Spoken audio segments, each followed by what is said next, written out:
but we're here to stay. We'll put in the work on the field and in the weight room, but we'll need your help off the field. 505 Sports Venture is leading the charge in the NIL space. And you can be part of it. Shorty, she better than all my intentions. Locked in, shorty, you got my attention. See your baby, I get you the business. Touchdown and pay you a visit. If you're drunk, blasted, intoxicated, rip, plastered, destroyed, bruh. If you're like this, you shouldn't be driving.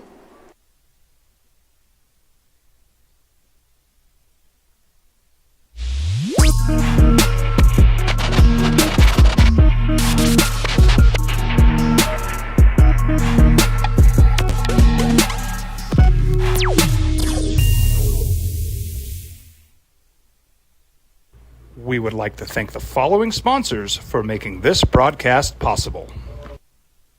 Hi, I'm Steve Stucker here for Dr. Robert Melendez and the Juliet Eye Institute.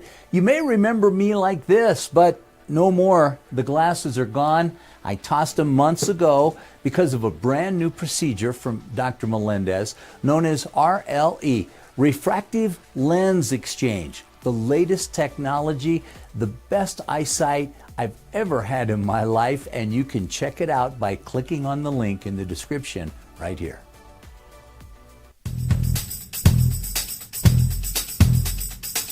International Protective Services is a proud supporter of ProView Sports and New Mexico Youth Athletics.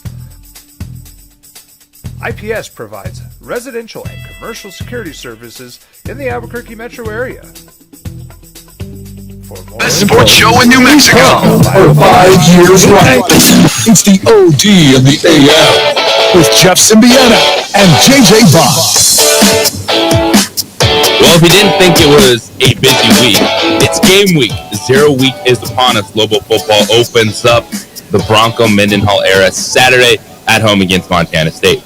And then the university will also be conducting a search for a new athletic director. Eddie Nunez was announced as the new AD at Houston, so he gets a 5-year deal with the Cougars after 7 years at the University of New Mexico. If you thought it was busy over there, we'll just times that by 10. And that's what's going on with Lobo Athletics. Football season is upon us, and an AD search is underway. What it do, and welcome into the opening drive here on 95.9 FM, AM 610, The Sports Animal. JJ Buck, joined by Cy Riley this morning, just wrapped up playing linebacker at the University of Mexico for 4 seasons, and I'm sure he has plenty to add on this situation. But the news came down, it wasn't a shock, so it was building up over the last week or so. In Houston's AD search, Eddie Nunez became one of the top candidates, and he officially took the job over the weekend. So what we're going to do this week, do we have the entire list of who's going to be athletic directors? No, but we have some in-house names. There's a name that's buzzing on social media from a lot of fans. What we're going to do is look at what the University of New Mexico is, and also ask you at 505-246-0610, Sports Animal Hotline and text line this morning. What do you want from the next athletic director? Because let's lay out where UNM is right now. Mountain West Conference, competing, battling with those institutions when it comes to budgets, recruiting, trying to play the name, image, and likeness game. You have a college football system right now with a 12-team expanded college football playoff, but it's a group of 5 still going to be in that conversation. Is a group of 5 going to do their own thing? An interesting story came out about that, which we'll touch on, which could affect the future of not just the Lobos, but Division I football at the highest level.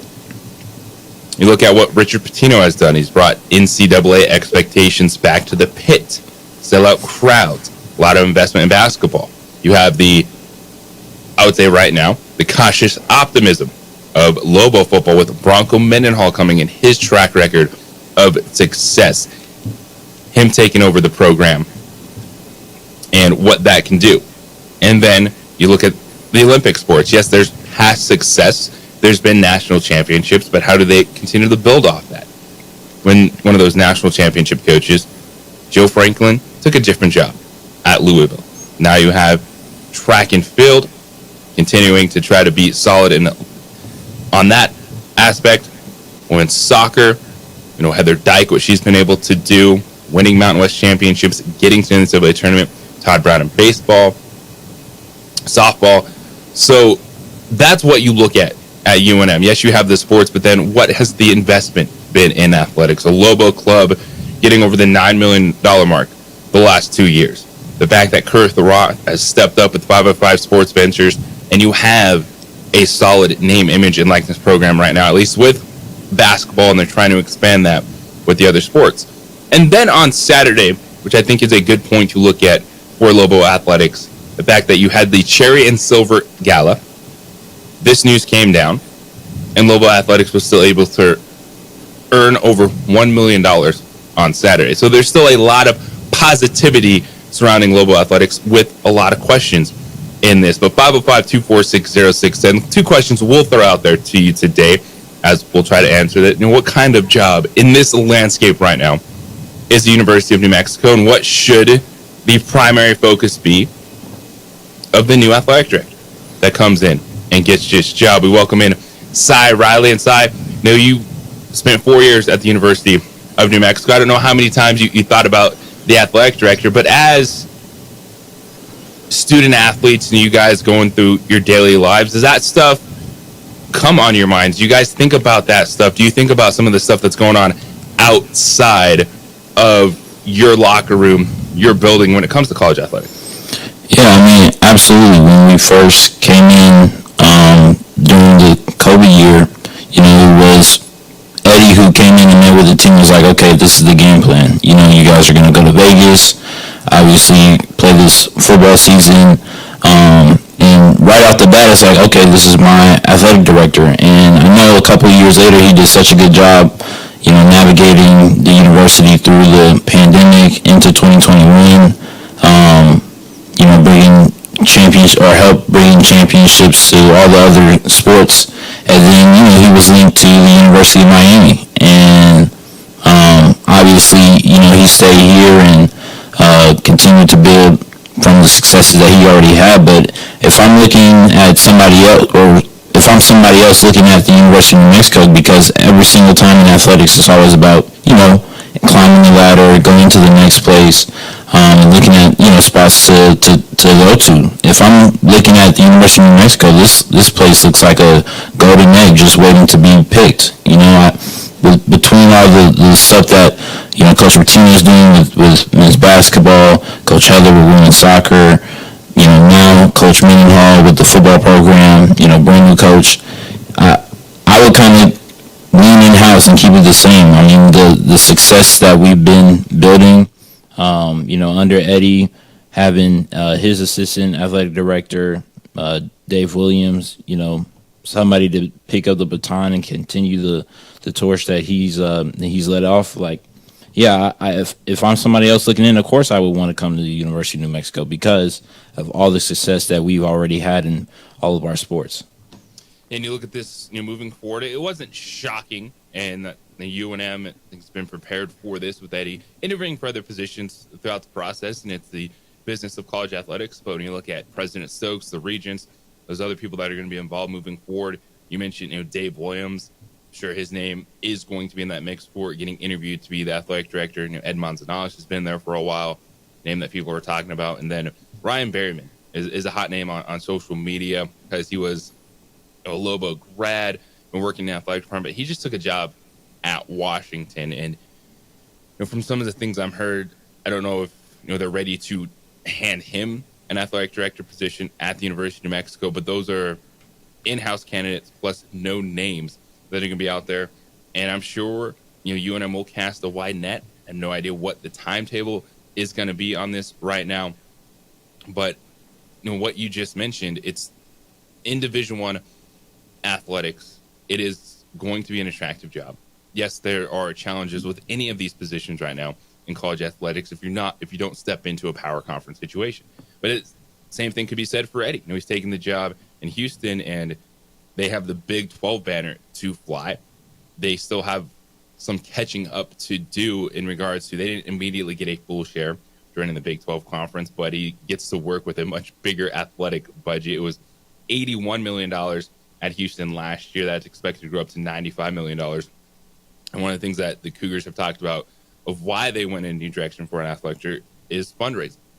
And it's still a huge piece to the puzzle in college athletics. It's something that Eddie and company were able to do well. And now it goes hand in hand. You have to build positive relationships to get people interested, but you have to give them something to be excited about. And they check that box with the Richard Pitino in basketball, getting that bar back to what Lobo basketball fans expect, and that's competing for not just conference titles, but getting to the NCAA tournament. And now we'll see if Bronco Mendenhall football can back it up to continue that excitement of people wanting to invest in Lobo athletics. But how do you feel about where the Lobos are right now? 7 years, Eddie Nunez. You heard it from Cy, and he lived it. He was one of those guys that had to go play the 2020 season somewhere else. Lobo football continued through COVID not playing a home game. They're navigating University Stadium. They get a new training center out there. So when it comes to infrastructure, when it comes to University Stadium, where do you feel the Lobos are in the Mountain West Conference, and with the potential changes ahead, what should the next athletic director not only be good at, but need to focus on for the Lobos and the Mountain West Conference? 505-246-0610. That is the Sports Animal hotline and text line this morning, and we mentioned it is game week.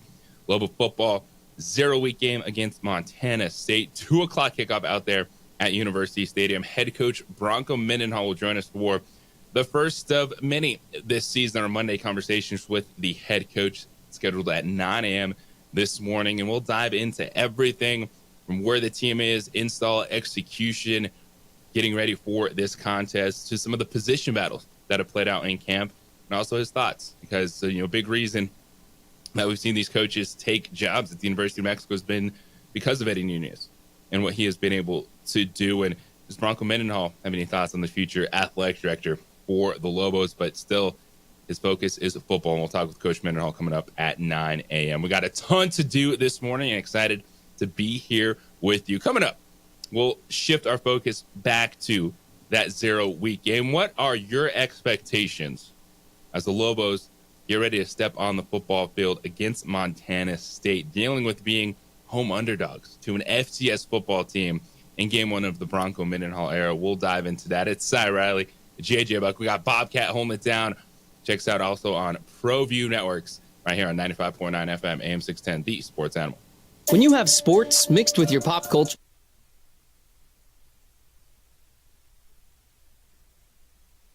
We would like to thank the following sponsors for making this broadcast possible. Hi, I'm Steve Stunker here for Dr. Robert Melendez and the Juliet Eye Institute. You may remember me like this, but no more. The glasses are gone. I tossed them months ago because of a brand new procedure from Dr. Melendez known as RLE, Refractive Lens Exchange. The latest technology, the best eyesight I've ever had in my life, and you can check it out by clicking on the link in the description right here.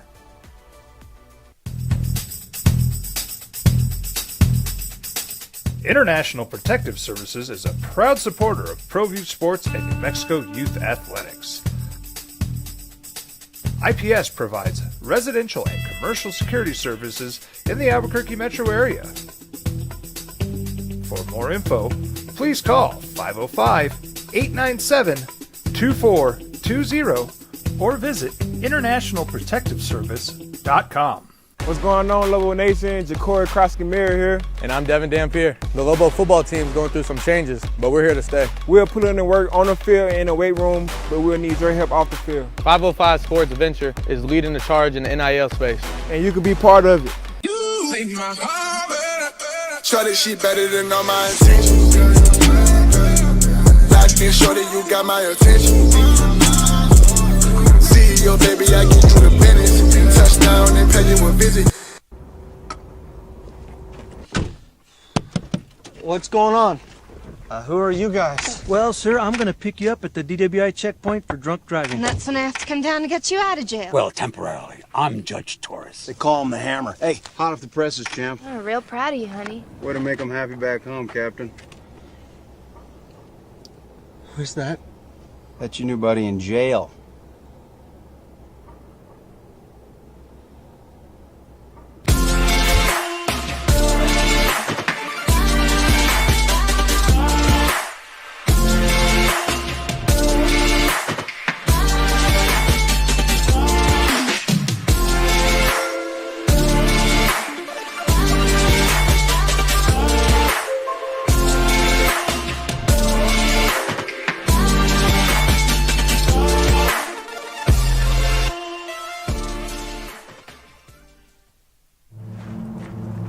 Young driver, this one. Hard to get her out. She'd been drinking. This one. Both of them, gone. They'd been drinking, and he drove clear off the road. This was my family. Drunk driver hit us. And my wife and our daughter, they didn't make it. Hey, look! It's Dwight Goodman! Boom! This place is hot. Let's see if anyone needs my help. How about I drive you madman home, huh? I got this, Dwight. I'm the designated driver. Boom. Sweet. Does anyone need Dwight's help getting home tonight? No thanks, Romeo. I've got a taxi all lined up. Drive safe, Dwight. Boom! Boom!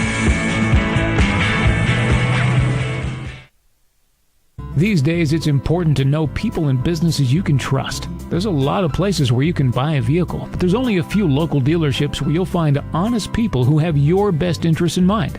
And Fiesta Kia is one of them. We've been helping our neighbors save money and drive dependable cars for years, and we'd love to help you. With new Kias arriving daily, you'll love our selection and the peace of mind you'll get driving a Kia from Fiesta. So stop by and see us today at Fiesta Kia on Lomas, or just start driving now at fiestakia.com.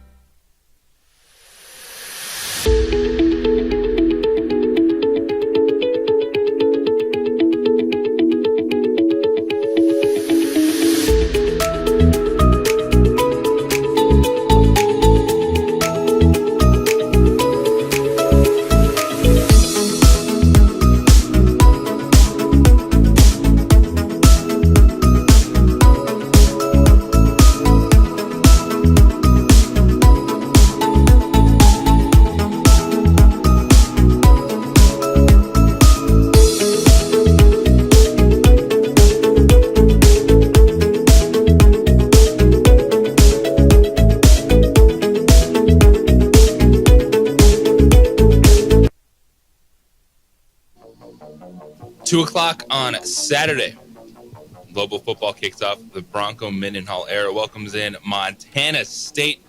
Very successful FCS football program. Montana State, 4th in the preseason poll.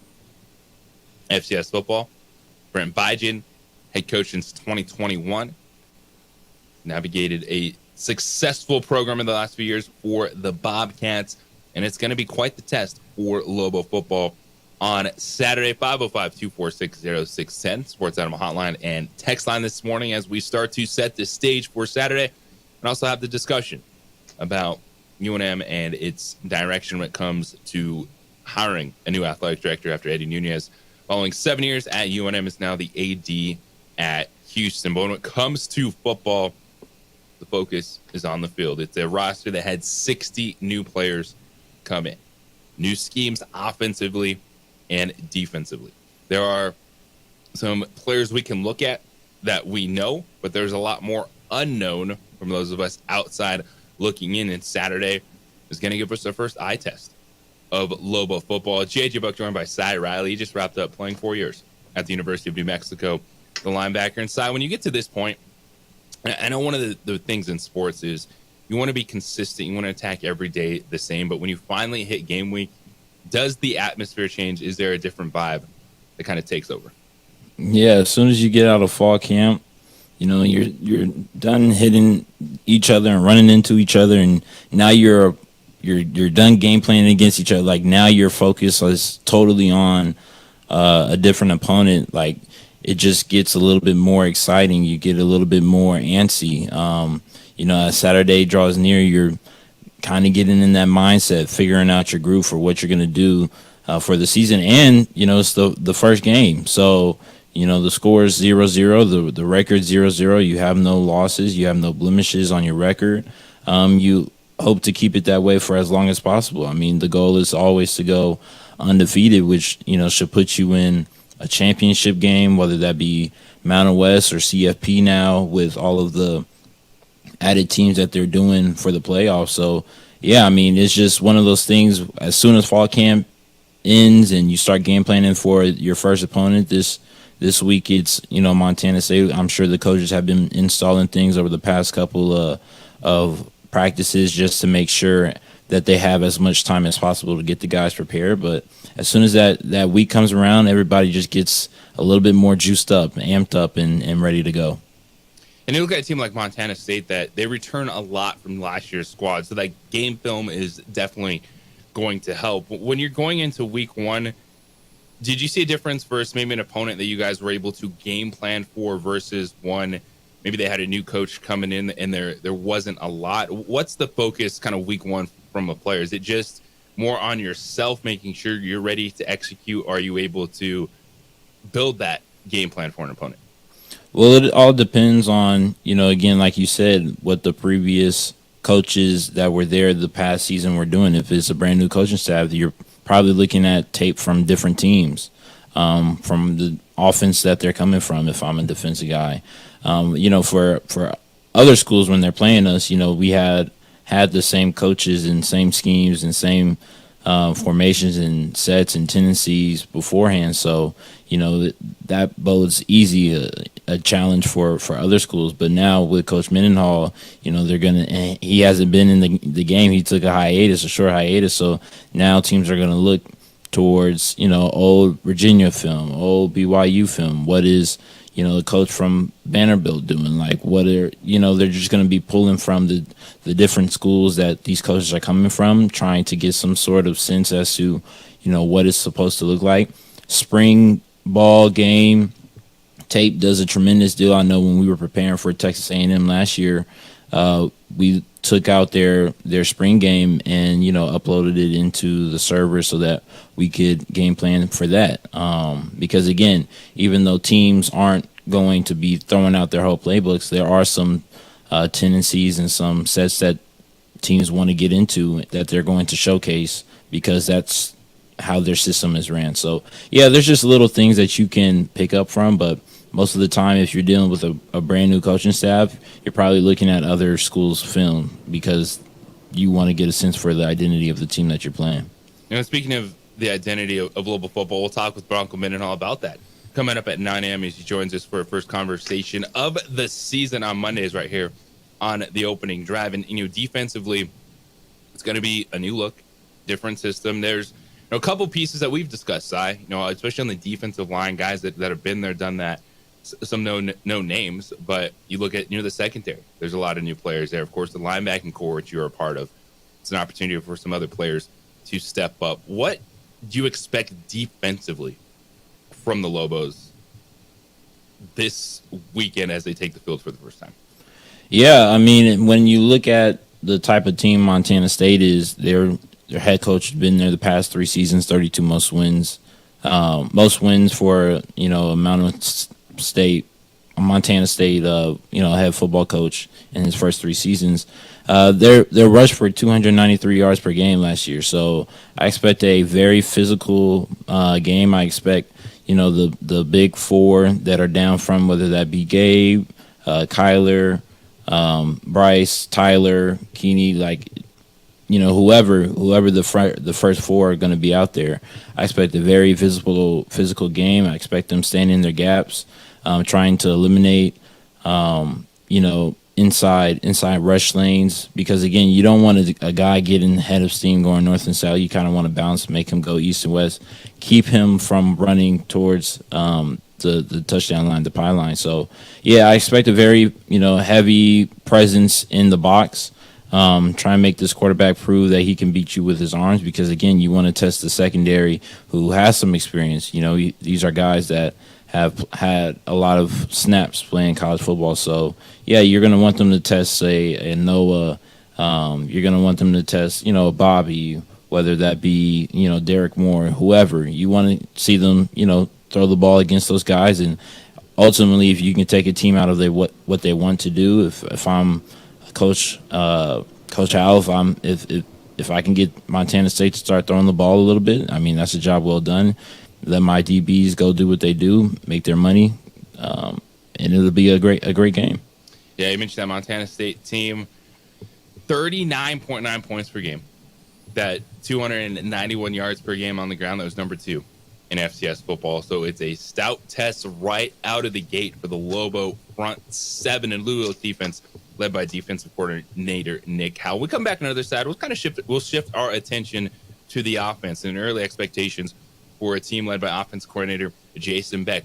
There's the known. It's Devin Dampier. Lobo fans had a chance to see what he could bring to the football field last season, but what is around him as the Lobos get ready to open the season against Montana State Saturday, 2 o'clock kickoff out there at University Stadium. We'll be joined by head coach Bronco Mendenhall at 9 a.m. this morning as we are in it. Not only is it game week, it's also the beginning of a search for a new athletic director at the University of New Mexico, as Eddie Nunez took the job at Houston, and we'll talk about that. Your thoughts on the job at UNM, the position the university is in when it comes to college sports, the Mountain West Conference, in the era that we live in now in college athletics. And also ask you, what do you want to see from a new athletic director? What should their focus be when it comes to not just positioning the university well, but growing the Mountain West Conference? But we come back, we're looking at the offense. It's the opening drive here on 95.9 FM, AM 610, the Sports Animal. This report is...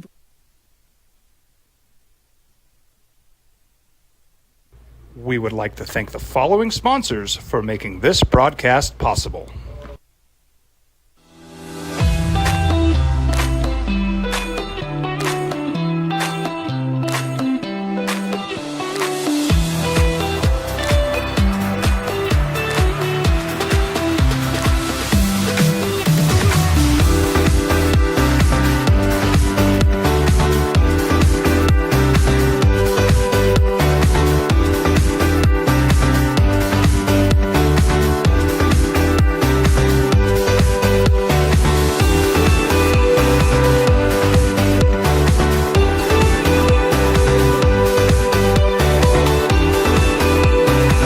Teenagers love a party, especially during prom and graduation season.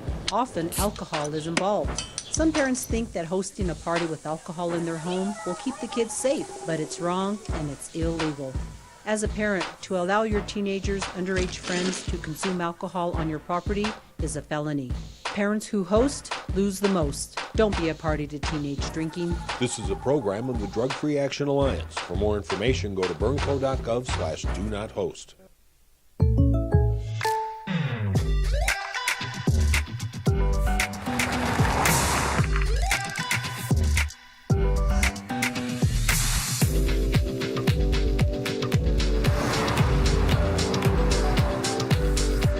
For your surprisingly great rates, contact your local State Farm agent today.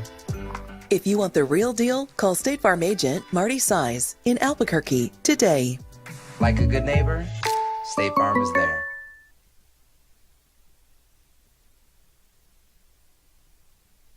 Don't sacrifice quality and flavor when you're in a hurry. Golden Pride offers ribs, fried chicken, red and green chili breakfast burritos, and frontier sweet rolls.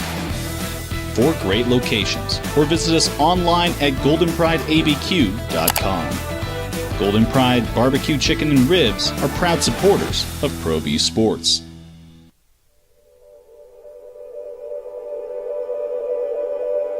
We aren't all born with the same opportunities. But it's the people who care that change everything. Get ready, Sprout, get ready! My coach. My teacher. My older sisters. My grandma. My brother. My tutor. My dad and my mom. As New Mexicans, it's up to all of us to do our part. So that no child goes without love. And no family has to do it all on their own. They're all our children. Every single person is called to make a difference in the life of a child. It's up to all of us to do our part. To pull together. Pull together. Pull together. To make New Mexico the best place to be a kid.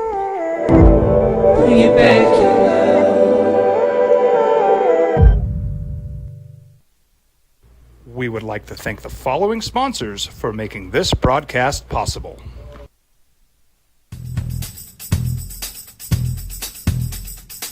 International Protective Services is a proud supporter of ProView Sports and New Mexico Youth Athletics. IPS provides residential and commercial security services in the Albuquerque metro area. For more info, please call 505-897-2420 or visit internationalprotectiveservice.com. Hi, my name is Daniel Chavez, and this is my business partner, David Chavez. We are the owners of Indeed Safety. Indeed Safety is a local safety consulting company helping our clients with their safety needs for their projects. One of the things we pride ourselves as a construction safety company is helping our men and women in construction get home safe every day to their families. Indeed Safety is a proud supporter of ProView Network.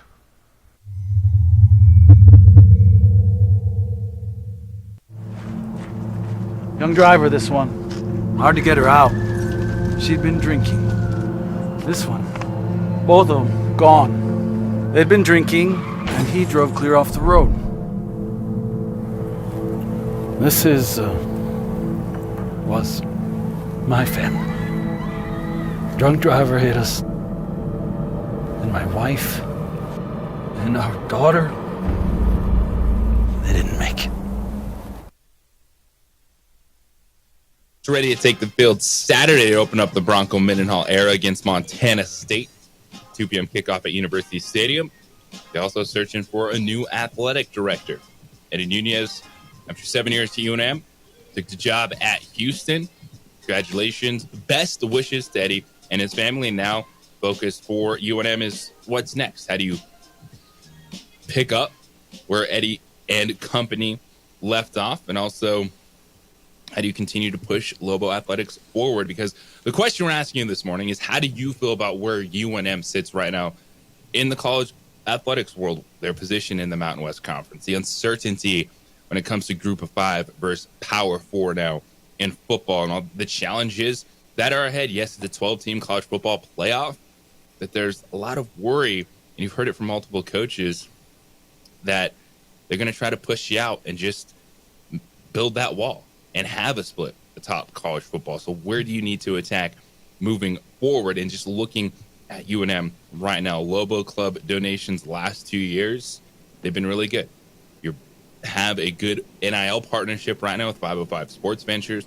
Just had the Lobo Gala, which for the first time eclipsed $1 million. And that happened on Saturday with the news the day before that Eddie Nunez was leaving. There's still a lot of positivity. So where do the Lobos sit? Well, when you look at the quote-unquote front porch for a university when it comes to men's basketball and football, well, Richard Pitino and the Lobos back in the NCAA tournament, won the Mountain West tournament in Las Vegas. Those expectations back. We'll see where they go with football. But 505-246-0610, Sports Animal Hotline and text line. JJ Buck joined by Cy Riley. He just wrapped up 4 years playing linebacker at the University of New Mexico. He lived this every single day. We'll get your thoughts. We'll go to the phones now. Travis, you're on the opening drive. Travis, what's going on, man? Good morning, fellas. What's good? Good morning. This is one of those days where you simultaneously feel a significant amount of appreciation, but also mourn, losing Eddie Nunez. And it's only in these moments where you really can reflect on just how successful his 7-year tenure has been at the University of New Mexico. Arguably, taking over at a point in a program, and particularly in University of New Mexico's program, at its most difficult spot. And for that reason, I think he will go down as one of the best athletic directors that we've certainly ever had. And for that reason, I certainly want to wish him and his family the absolute best and just thank him and congratulate him for his success. But let's think about what he took over. You had a athletics department that was experiencing massive budget shortfalls. You know, you had a previous athletic director in Paul Krebs who was being investigated criminally for embezzlement. You had issues with Title IX and money not being apportioned correctly across all of the men's and women's sports. The most difficult time to take over a program that you could possibly fathom. You know, but what Eddie Nunez promised was that he was going to be transparent and he was going to be accountable, you know, to the fans, to the boosters, to the student body, to the administration of the University of New Mexico, and he did that. And to have that level of accountability and transparency in such a difficult time, even though, you know, some really popular sports had to get cut, like the men's soccer team, and that was, you know, obviously a huge deal when that happened. But his being such a stand-up guy, an upright guy, being out in front of it, being transparent, being honest with the people of New Mexico and the Albuquerque community and the Lobo community really garnered a lot of support, even though those difficult moments occurred. And what happened? He turned this program around. You know, there's more money coming into this program than you know, in modern memory. There's a huge base of fan support now, which is seen obviously not just in the money contributions, but in the fact that there's been sellout after sellout in men's basketball.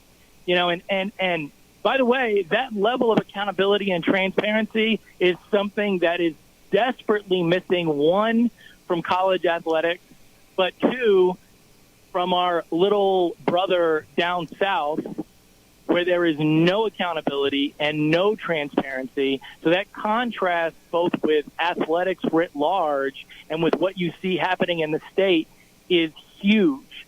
And so he has done such a tremendous job.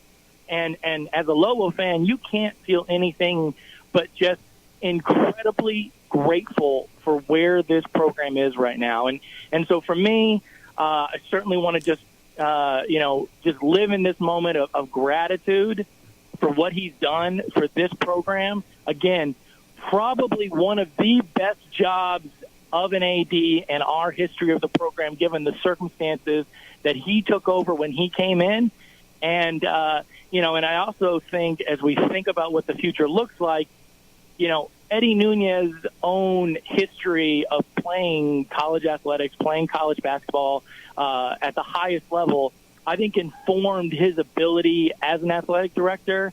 And so what I would be looking for is someone who has that same kind of experience. You know, someone who knows, when it passes the eye test, when he sees it, you know, someone who knows what it's like to be in big-time college athletics, and someone who played it at the highest level, even though maybe they didn't get a lot of minutes. But just so grateful for what he has done for this program and really wishing him the absolute best.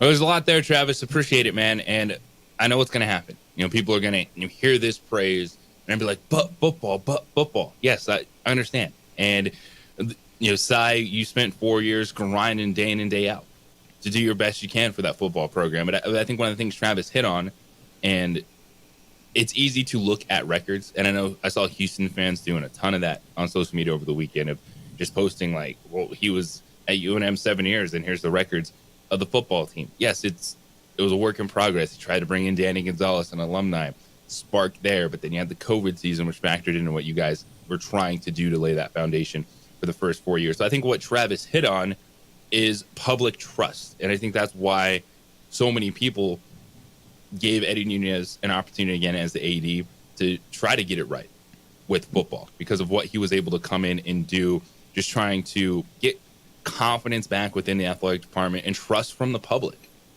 to buy into Lobo Athletics. Absolutely. And I think, that just is a testament to, Eddie's character, him being a man, especially with the saga of what's happened. I mean, Travis touched upon it with, the other school down south, like in navigating that circumstance as well, not leading or falling into their traps. And again, being the bigger person, I think that's just a testament to who Eddie is. And, every time that I've had an individual conversation with him, he's always told me how, proud he is of the success and the things that I'm doing, in my life. And, I just hope the best for him and his family. Obviously, again, no Lobo fan wants a guy like Eddie to just, walk out the door. But again, like he came here at a pivotal time in the athletic department, dealt with a global pandemic and navigating all the different sports, the transformation of the financial aspect of the department, getting money from donors, from sponsors, from, the Lobo fans, getting involvement. Obviously football hasn't been or held their part of the test, but man, basketball, women's basketball, soccer, all this, baseball, I mean, all of the different sports. So yeah, he's done a tremendous job, and he will be missed. But I'll say this: he's always welcome back. He's always welcome back. Yeah, and this is, when you look at it, yes, I will address it. We'll talk about it. It's the but football piece. The record hasn't been there yet, but is there enough? Now, if Bronco Mendenhall is the right coach, the foundation, what you're able to work with at UNM, can they chip away at that? Can they become a bowl team? Can they become a conference contender? Because that's part of the question, too, is of talking about the AD job moving forward. Just how good is it? Is there enough there? When we sit here and talk about the money that's been raised, what's going into the Lobo Club, also what they're able to do facility-wise, what can they get from the state? Is there enough there that what Eddie and company were able to build, and that was to win back a lot of public trust and get people to believe that at least university, from an athletic standpoint, was heading in the right direction? Can someone come in and pick up where Eddie left off and even take this another step forward? 505-246-0610, Sports Animal Hotline and text line this morning as we're in it. It's 0 week, game week, Lobos, Montana State, Saturday, 2 p.m. kickoff at University Stadium. Our first conversation of the season with head coach Bronco Mendenhall coming up at 9 a.m. this morning. And get your thoughts on what UNM should look for and what do you want to see them do moving forward at the athletic director position. And we'll continue to talk global football. We'll get back into it. But the offense on the other side, it's the opening drive here on 95.9 FM, AM 610, the Sports Animal. This report is sponsored by USPS. We would like to thank the following sponsors for making this broadcast possible. If you're drunk, blasted, intoxicated, rip, plastered, destroyed, bruh. If you're like this, you shouldn't be driving. We would like to thank the following sponsors for making this broadcast possible.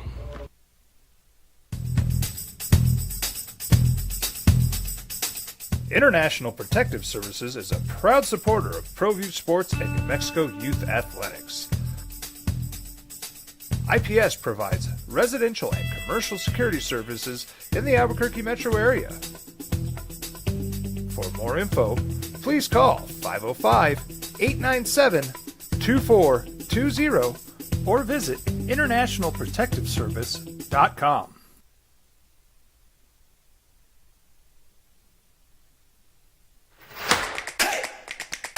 Albuquerque's leader in sports is ProView. From pros to prep,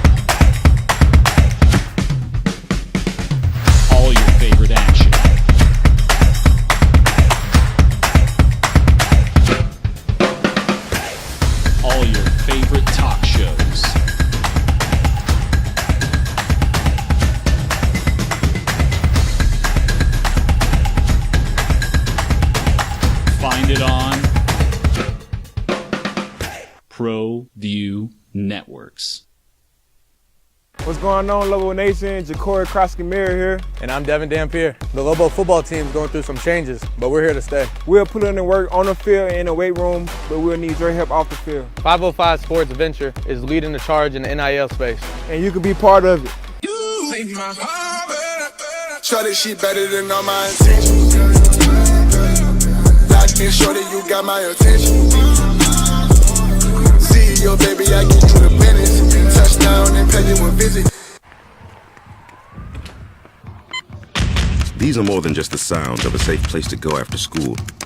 These are the sounds of interest being ignited and of mentors making an impact. At Boys and Girls Clubs, we don't do just one thing. We do whatever it takes to meet the needs of every kid who comes through those doors. Because whatever it takes is what it takes to build great futures. Great futures start here.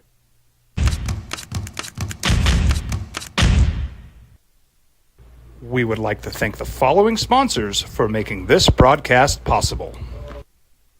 Hey, look! It's Dwight Goodman! Boom! This place is hot. Let's see if anyone needs my help. How about I drive you madman home, huh? I got this, Dwight. I'm the designated driver. Boom. Sweet. Does anyone need Dwight's help getting home tonight? No thanks, Romeo. I've got a taxi all lined up. Drive safe, Dwight. Boom! Boom!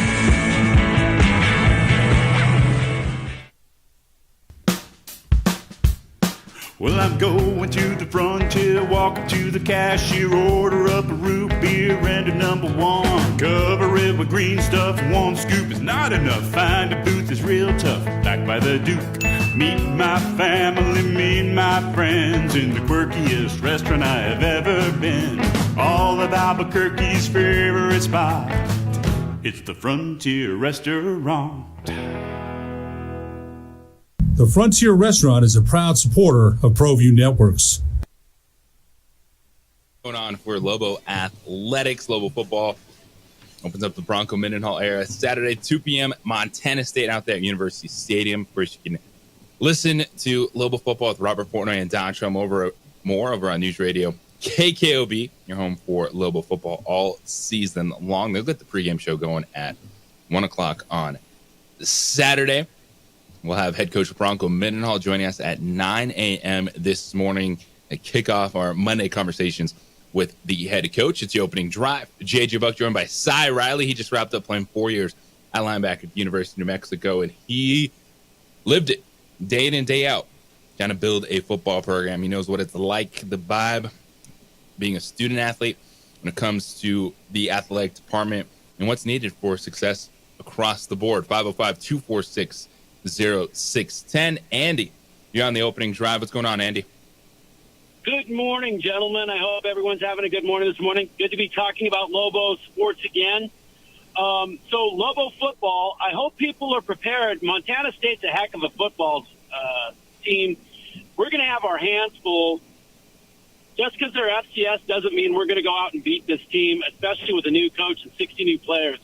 So I hope, however we play and whatever the outcome is, people can see some consistency with Bronco and discipline. So I just wanted to say, folks, this first one out, understand there's a good chance we could lose this. They're a darn good team. Now, about Eddie Nunez, I've gotten a chance to get to know him a little bit. He's a great guy. I really wish he would have stayed a little bit longer, but I wish him well. Granted, he didn't fix football, but I think he made the right hire in Bronco and even the right hire in Danny, who just didn't get there, unfortunately. The thing that I'm concerned with is who we're going to get next. A lot of time athletic directors think that they have the market cornered on good ideas when it comes to coaches. And you always, not always, but a lot of times you see athletic directors want to get rid of football coaches and bring in other football coaches. That kind of happened with Paul Krebs and Rocky Long when he was here. So I'm concerned about who they're going to get next and what the vetting process is going to be, because we need somebody who's going to be, like that last caller said, like Eddie, going to come in, have good relationships with the coaches, fight for them like Eddie did, be fiscally responsible and transparent, and be good with the general population, which Paul Krebs was not. So I'm kind of keeping my fingers crossed. I have faith in Garnett Stokes, so I hope we're going to we're going to do well. But I'm concerned about the next step. But those are my comments for this morning. Thank you, gentlemen. Have a great day. All right, Andy, appreciate the phone call. And that's understandable. Anytime it's new general manager, new athletic director, new head coach, you're always going to get the sense, oh, hey, you want to bring in your guys. I think that Bronco Mendenhall is of the caliber. His track record in college athletics as a new AD isn't going to come in and then not even a year into Lobo football, because I expect the AD to be hired probably, mid-season at this point. And so I don't think the new AD would come in already thinking to change football. Like, you have to give Bronco Mendenhall time. So I understand maybe the worry there, just because that's what happens. If there's change, then usually it affects multiple people, not just one person. But I don't think the new AD coming in should be thinking about he needs to make his impact on football right away, because this is also part of Eddie Nunez's legacy. You know, he was able to get it right with Richard Pitino and Lobo basketball. He had a second opportunity at football, so we'll see how Bronco Mendenhall plays out. Now, he still needs to have a positive relationship with whoever the new athletic director is, and I'm sure that, you know, Bronco Mendenhall didn't think that, you know, Monday of game week, one of the questions that he was going to have to answer is about the athletic director position, but he has an influential voice in this. Because the head football coach at a Division I university needs to be on the same page with the athletic director. Yeah, and I think that's the perfect it's a perfect time for it to happen anyways, because, again, like, the buyout, number one, is too large for Coach Mendenhall for them to just outright, new athletic director come in outright and be like, all right, thank you for your services. So he's going to be here for a little bit. But I think it's the perfect scenario because, again, now you have these new faces, but the amount of expectations that they're carrying, a guy like Coach Mendenhall, a guy like Richard Pitino, being the faces of the athletics for the university, those are some things that, you know, Lobo fans are going to lean on and going to count on and going to create a great rallying point for the fans, for the games, for these, you know, atmospheres. You know, no longer do we have Eddie Nunez to do that. So now Lobo fans are going to have to show up, are going to have to show out to, you know, for the fans to see, or for the players to see, for the people in the athletic department to see. Because, again, if you don't have that consistency, that presence that a guy like Eddie Nunez has in the athletic department, you don't want, you know, the other teams to falter as well. So, the fans are going to have to pick it up, pick up the slack that, you know, Eddie's leaving behind. But, you know, man, I wish I could be there for this Saturday, because, again, when something like this happens, the unexpected happens, you know, there's two things that you can do. You can either run and hide, or you can confront the challenge, face on, and I think that's what Lobo Nation will do. Yeah, you know, the challenge is Saturday. I just looked it up this morning for the first time. That number's 9.5. Yeah. Lobos are 9.5-point underdogs, Montana State. This is a different level FCS football team. This is a playoff football team in the FCS level year in and year out. This is the 4th-ranked team in the preseason poll in FCS football, and I think some of that number is just the unknown. You know, 60 new players for Lobo football, new coach, new coaching staff. What are the schemes going to look like? And we just don't know. And for so many of us, you know, Saturday is going to be our first look. And it's one thing when you have, you know, 20 minutes of individual workouts that you're able to watch before they close practice. I don't know. Like, I can look at the roster and say, all right, there's some names, this or that. But this is the first time in a while that I've gone into a Lobo football season. Yeah, we're always cautiously optimistic. We are before the season starts as fans, where I don't know what kind of offense they're going to run. Maybe I have an idea of what kind of defense they're running, because I get talking to Cy Riley, who knows a thing or two about defense. But this is going to be really an eye-opening experience for a lot of people on Saturday. Yeah, and that's why you want to get as many fans in there. You know, get the Lobos now, get them early before, you know, Coach Mendenhall gets these boys rolling, and then, you know, those ticket prices and everything starts changing quite a little bit. Yeah, it's one of those things where it's like, yeah, you're the underdog at home. You know, the team's probably hearing this every day in meetings. But again, like, you can't control things that you can't control. So they don't have control over the money line. They don't have control over the favorability. They didn't even have control over the 60, players. Like, that just so happened to be the case, this offseason. So, yeah, they're still going to go into the preparations. I expect a great physical game. I've been doing some investigative research about the Montana State offensive line, and there's a few things that they've got going on injury-wise. So, yeah, it's gonna be great. I expect the Lobo defense to get going, really be the rallying point for this team week 1, and hey, kick off the season with a bang. Well, the Lobos going to lean on their defense or their offense early. We'll talk with head coach Bronco Mendenhall coming up at 9 a.m. this morning. Not only is it 0 week, but we're kicking off our Monday conversation with the head coach. We'll continue to take your thoughts on the future, where UNM sits now, and what you want to see as a fan when it comes to the new athletic director after Eddie Nunez took the job at Houston.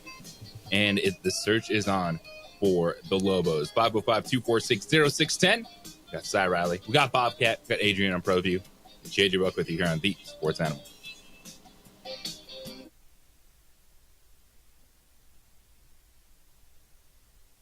We would like to thank the following sponsors for making this broadcast possible.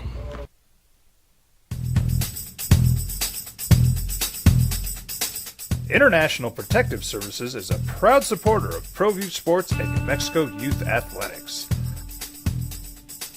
IPS provides residential and commercial security services in the Albuquerque metro area. For more info, please call 505-897-2420 or visit internationalprotectiveservice.com. Hi, I'm Steve Stucker here for Dr. Robert Melendez and the Juliet Eye Institute. You may remember me like this, but no more. The glasses are gone. I tossed them months ago because of a brand new procedure from Dr. Melendez known as RLE, Refractive Lens Exchange. The latest technology, the best eyesight I've ever had in my life, and you can check it out by clicking on the link in the description right here.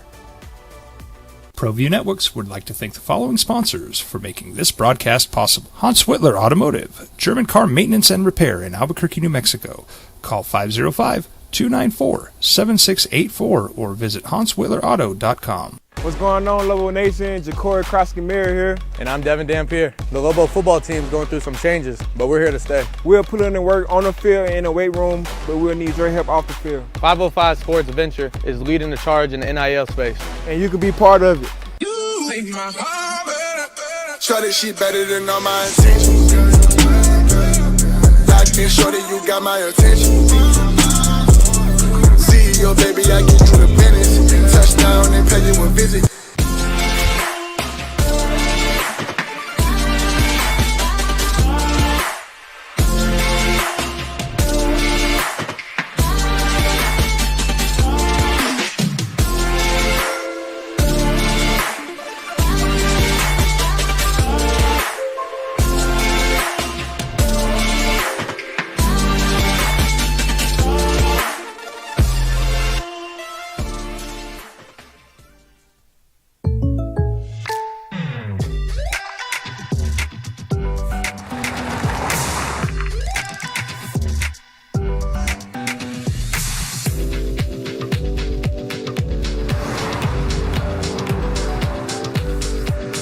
Your surprisingly great rates? Contact your local State Farm agent today. If you want the real deal, call State Farm agent Marty Size in Albuquerque today. Like a good neighbor, State Farm is there.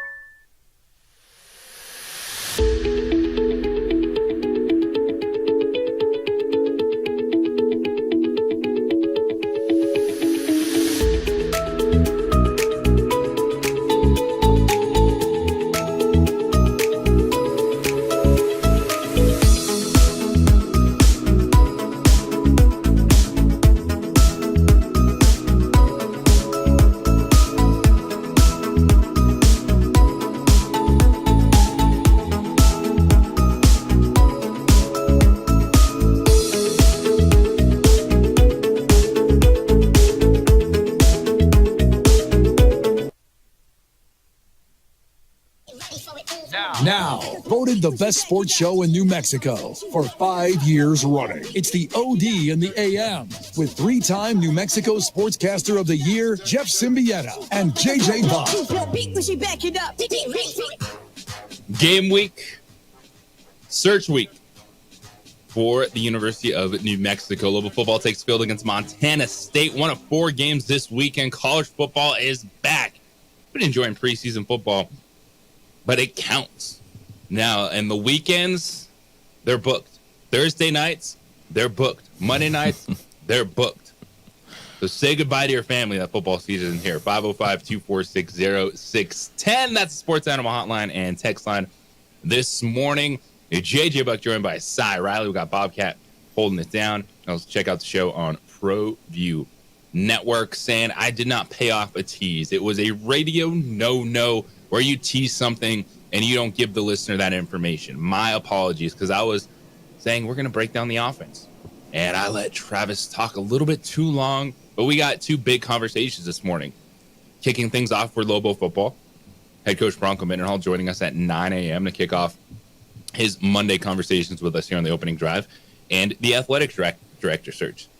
And we're going to allow you to take us both directions. This morning, your thoughts as a Lobo fan. What do you want to see from the new athletic director moving forward?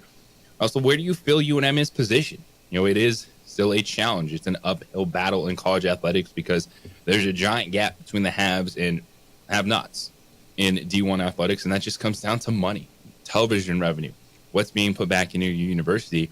And after 7 years at UNM, Eddie Nunez now in the Big 12 with Houston. And even Houston, their focus is money. An $81 million budget, but that's still last in the Big 12 as they continue to earn a bigger share of that new look conference. And then you think about, oh man, Houston's worried about money. They're upset. Their budget within the next few years is going to be approaching $100 million. And then you look at UNM and it's what, $32 million budget? Yeah, that's the life of college athletics right now. So we're taking your thoughts, Lobo fans. Where do you think UNM is right now in athletics? Where do you want to see them go with the new athletic director? But let's pay off that tease. Better late than never when it comes to the Lobos offense heading into this season. Really the one known for Lobo fans, you got to see bits and pieces of it last year, is Devin Dampier. Quarterback that it's his show. Quarterback that took every snap in the spring game. The quarterback that doesn't have any pressure. He shouldn't be pressured right now. He should have the opportunity to be the starting quarterback for the Lobos.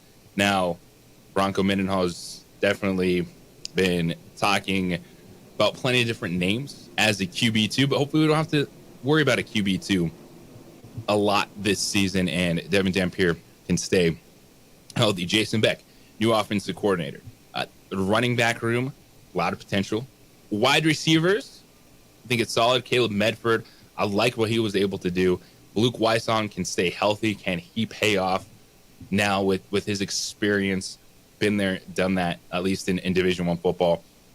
And what to expect from the offense. Sai, you got to practice against Devin Dampier. You're playing linebacker against this team last year. You've seen Caleb Medford. You've seen, Luke Weissong in practice, Trace Bruckler, some of the known names on the outside, this running back room, which Ja'Cory Krosky took over and ran away with last year. But now you have Andrew Henry, who's hoping to step up and be a bell cow back. But you have Eli Sanders that transferred in, Javon Jacobs, Sol-J Mava Peters has some experience playing quarterback and running back at BYU.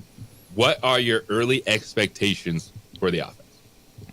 Yeah, I think you have the capability of having 3 number 1 guys in, Henry, Sanders, and Jacobs at running back. I think all 3 of them could be the starter on game day. They'll probably lean towards Andrew Henry just because of the explosiveness that we've seen from him. And again, playing in New Mexico already, the expectations for him are immense. But he's lived up to them. He's fulfilled them so far. So, yeah, I think they'll probably lean his way. But, again, when I look at this Lobo offense, I think the strength is the running back room.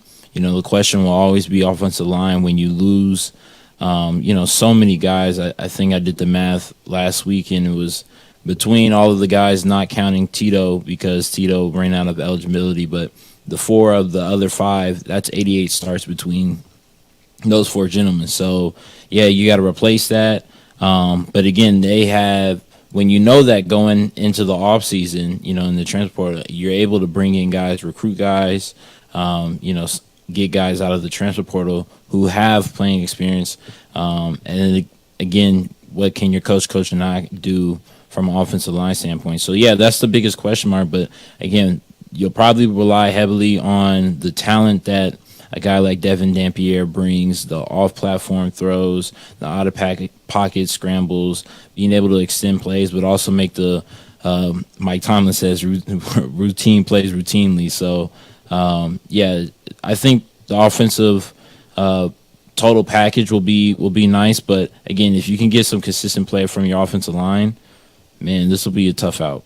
Yeah, and that's always the key is what you're doing in the trenches. It's protecting the quarterback. It's getting to the quarterback in football. And we were looking at it a couple weeks ago, and one of the things you pointed out is early on there were 5 offensive linemen that got their numbers before the other players. The earned, not given mantra with Lobo football means these guys are still earning their numbers. You can pull up the roster right now for Lobo football, and there's still a chunk of players that don't have a number yet associated with their name. And they're playing a game on Saturday, but that goes to the mindset that Bronco Mendenhall wants his team to earn everything. And the early leaders in the clubhouse for the offensive line starters, they're all first-year guys at the University of New Mexico. Not first-year players, but first-year Lobos, and it goes back to that point of, I think that was the best thing. Ja'Cory Krosky-Mer, obviously, the running back, the numbers, but best thing the offense had last year was that offensive line. Especially when you have 2 tackles transfer, Big Ten programs. C.J. James goes to UTSA. But protecting the quarterback, running the football is key. And what do you want to see from the offensive line early? As these guys grow into who they're going to be. If you're out there watching a team, first game of the season, what do you want to see from the O-line? I mean, I think it'll be pretty hard for Lobo fans to watch in person, unless you're watching the TV copy like I'll be. The communication between those 5 guys, whether that be, slide protection, full slide, half slide, whether they're, passing off men, just the communication in the pass game and in the run game. Are they working their duos correctly? Are they going up to the second level, in hand? Is everybody getting a man on a man? So yeah, I think when it comes to communication between the starting 5, whoever that be, but again, there was only 5 to get their numbers the first time. Now they've kind of filled in the offensive line room just a little bit. But again, when you're looking at these guys, the communication between these individuals on game day, what it's like, obviously they've been practicing these past couple of weeks against the New Mexico, the defensive line and things like that. But when it comes to playing a different team, when the stakes actually matter, when there's wins and losses that will be accounted for, those starting 5, whether that be, I think, Singletary, Baraka, McKenzie, Wallace, and Richard Pierce, if they can get the job done consistently, not have these false starts and holdings and all these penalties that we were plagued with last year, if they can get those under wraps, take the discipline into the game, yeah, they should be good. So Lobos are one of 3 Mountain West teams that are playing on Saturday's 0 week. We also have Nevada hosting SMU. The Wolfpack, Jeff Schote, first-year head coach there. They're 27.5-point underdogs. The Mustangs coming to Reno. And then Hawaii is hosting Delaware State. And Timmy Chang trying to get things rolling. Another year as head coach in Hawaii. And you look at Mountain West Conference, and we'll get into it too throughout the week. I'm trying to think. Did you guys play a 0 week game? No. I don't think you guys did, right? So just how would you feel? Because you are spotlighted. This is not only a home opener, but it's also an FS1 game. Yeah. And you look at college football on Saturday, Florida State, Georgia Tech, they're playing in Dublin at 10 a.m. Montana State, New Mexico at 2. Like, you were highlighted as the only D1 college football game going on at that point in time. What do you think just kind of the vibe is like with that? It feels good when you're one of the only games on TV, especially the amount of fanfare. I mean, college football is emerging as the number 2 leading sport in the nation in terms of TV audience, in terms of fan revenue and things like that. So yeah, when you're the second game on for a sport that's everybody's been anticipating for, when you have a brand new football game coming out, with your name, image, and likeness, and getting players into, video games, like, man, this is one of those opportunities that, you're talking with your friends and family, and when they turn on and watch you on TV, like, you want to perform, you want to put out your best showcase. So yeah, those guys are definitely thinking about it. I know I was thinking about it when we were playing, these big games, whether that's, Mountain West After Dark or the Texas A&M Week 1, whatever, Thanksgiving Day game the day after. So yeah, you think about these national spotlight games and try to do the extra all the time, but again, not getting out of yourself, doing the things that you are expected of, and focusing on the little details, making sure that you're still going to class, still doing your schoolwork, but again, putting a little bit more time into the video room, making sure that you're getting the treatment and your body's taken care of. So yeah, I mean, I'm sure they're thinking about it. I know they're talking about it, and they probably have some, family probably got some side bets between each other to see how much their kid, score, how many touchdowns they score or tackles. But yeah, it's all good. He is Cy Riley, just wrapped up playing 4 years, the linebacker at the University of New Mexico. We got Bobcat holding it down, Adrian on ProView Networks. I'm JJ Buck, taking your calls and texts this morning, 505-246-0610, starting to lay the expectations, not just for week 1, but for this season for Lobo football as they open up against Montana State Saturday, 2 p.m. kickoff at University Stadium. Head coach Bronco Mendenhall will join us to get our Monday conversations started with the head coach. That's coming up at 9 a.m. So we'll take your thoughts on Lobo football and, of course, the AD searches. Eddie Nunez, 7 years at UNM, now the AD at Houston. As a fan, where do you feel UNM athletics is, and what do you want to see moving forward in the new AD?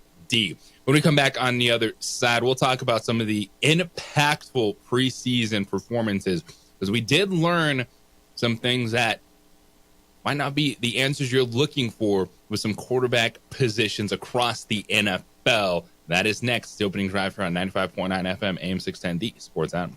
This report is sponsored by KFC. We would like to thank the following sponsors for making this broadcast possible. What's going on, Lobo Nation? Ja'Cory Krosky-Miller here. And I'm Devin Dampier. The Lobo football team's going through some changes, but we're here to stay. We'll put in the work on the field and in the weight room, but we'll need your help off the field. 505 Sports Venture is leading the charge in the NIL space. And you can be part of it. Shorty, she better than all my intentions. Locked in, shorty, you got my attention. CEO, baby, I get you the business. Touchdown and pay you a visit. ProView Networks would like to thank the following sponsors for making this broadcast possible. Hans Whitler Automotive, German car maintenance and repair in Albuquerque, New Mexico. Call 505-294-7684 or visit HansWhitlerAuto.com. If you're drunk, blasted, intoxicated, ripped, plastered, taint, destroyed, bruh. If you're like this, you shouldn't be driving. Well, I'm going to the frontier, walking to the cashier, order up a root beer and a number 1. Cover it with green stuff, 1 scoop is not enough. Find a booth is real tough, back by the Duke. Meet my family, meet my friends in the quirkiest restaurant I have ever been. All of Albuquerque's favorite spot, it's the Frontier Restaurant. The Frontier Restaurant is a proud supporter of ProView Networks. These are more than just the sounds of a safe place to go after school. These are the sounds of interest being ignited and of mentors making an impact. Boys and Girls Clubs, we don't do just one thing. We do whatever it takes to meet the needs of every kid who comes through those doors. Because whatever it takes is what it takes to build great futures. Great futures start here. Don't sacrifice quality and flavor when you're in a hurry. Golden Pride offers ribs, fried chicken, red and green chili breakfast burritos, and Frontier sweet rolls. 4 great locations, or visit us online at goldenprideabq.com. Golden Pride Barbecue Chicken and Ribs are proud supporters of ProView Sports.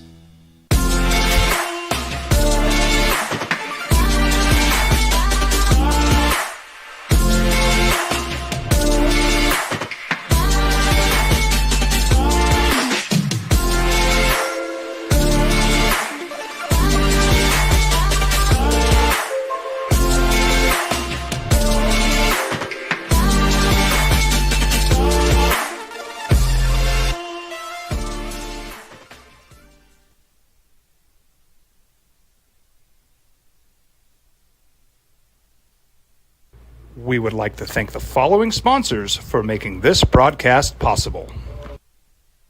What's going on, Lobo Nation? Ja'Cory Krosky-Miller here. And I'm Devin Dampier. The Lobo football team's going through some changes, but we're here to stay. We'll put in the work on the field and in the weight room, but we'll need your help off the field. 505 Sports Venture is leading the charge in the NIL space. And you can be part of it. You make my heart better. Try this shit better than all my intentions. Locked in shorty, you got my attention. CEO, baby, I get you the business. Touchdown and pay you a visit. Hi, my name is Daniel Chavez, and this is my business partner, David Chavez. We are the owners of Indeed Safety. Indeed Safety is a local safety consulting company helping our clients with their safety needs for their projects. One of the things we pride ourselves as a construction safety company is helping our men and women in construction get home safe every day to their families. Indeed Safety is a proud supporter of ProView Network.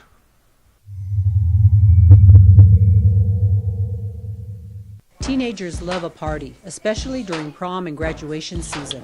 Often, alcohol is involved. Some parents think that hosting a party with alcohol in their home will keep the kids safe, but it's wrong and it's illegal. As a parent, to allow your teenagers' underage friends to consume alcohol on your property is a felony. Parents who host lose the most. Don't be a party to teenage drinking. This is a program of the Drug Free Action Alliance. For more information, go to burnco.gov/do-not-host. Young driver, this one. Hard to get her out. She'd been drinking. This one. Both of them gone. They'd been drinking, and he drove clear off the road. This was my family. Drunk driver hit us. And my wife and our daughter, they didn't make it. I was born in New Mexico. I grew up on these streets. I got in trouble here, and I fought my way back in Burkia. I love New Mexico, especially the people. Now I'm using my training, tenacity, and energy to fight for you. I'm Adam Oki, lawyer, fighter, and New Mexican. I was a local athlete here in New Mexico, so I'm proud to support your local athletes.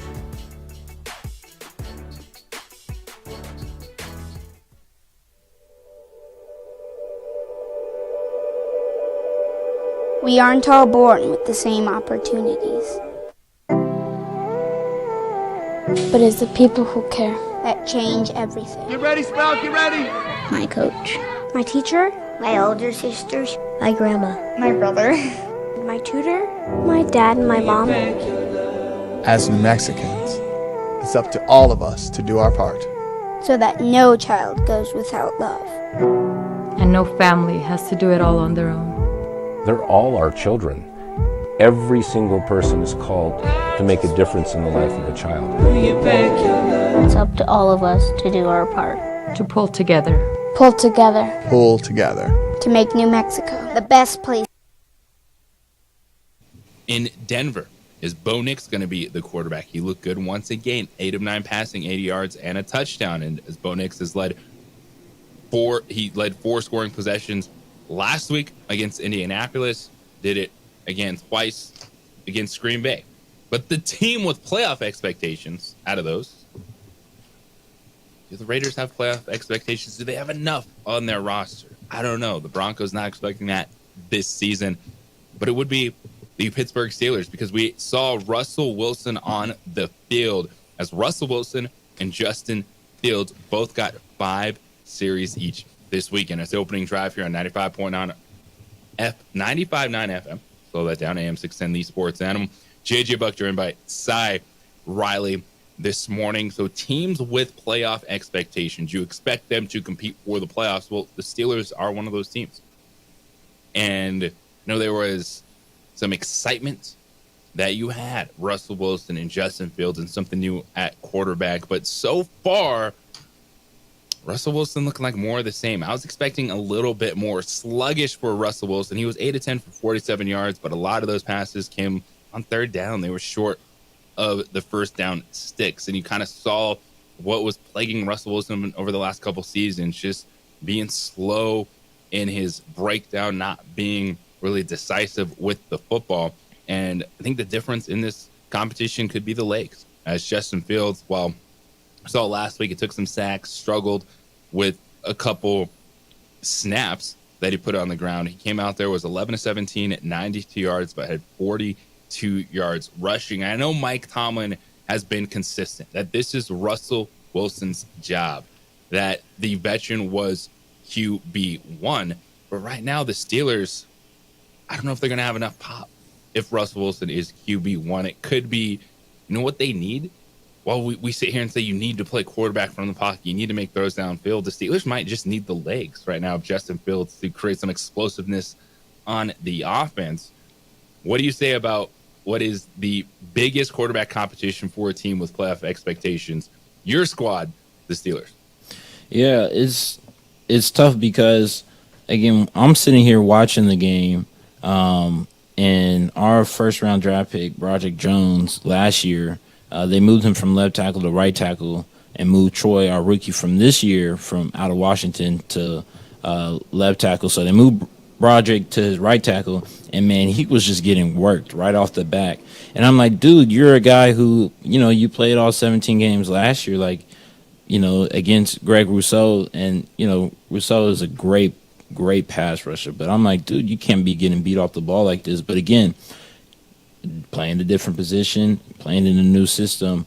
So, yeah, when you're getting the amount of pressure that Russell Wilson was facing, and they were facing some long yardage downs, 2nd and 12, 2nd and 20, you know, even getting behind the ball a couple of times, 1st and 15s with false starts and things like that. So, yeah, it's one of those deals where it's like, man, I would have loved to have Justin Fields out there with the capability to move around in the pocket a little bit more. But, you know, Russell Wilson said in the press conference after the game that, you know, when he feels that when he's 100%, everything will start clicking, you know, leg-wise, you know, being able to movement purposes. You know, Arthur Blank, he's going to run a lot of play action, deep play action. So, you know, it's going to be one of those things where it's like, man, I hope our offensive line can get the help that they need, the camaraderie, the chemistry, so that, you know, whether that be Russell or Justin, that they're not getting out there getting slobbered and having to face these long yardage situations. Yeah, and you know, this is one when you look at what the Steelers were able to do last year, how competitive that team is, make a postseason appearance with, you know, Mason Rudolph going down the stretch after Kenny Pickett got hurt and didn't get his job back. You know, there were a reason that Russell Wilson and Justin Fields were on the team. There was. But the more I kind of think about what we saw last year and just the struggles, because when you look at the Pittsburgh Steelers, you wonder, you know, is there enough explosiveness outside the quarterback that the quarterback can be successful? Because I thought that I'm not expecting big things out of Russell Wilson, but going into Pittsburgh, he would be a steady presence.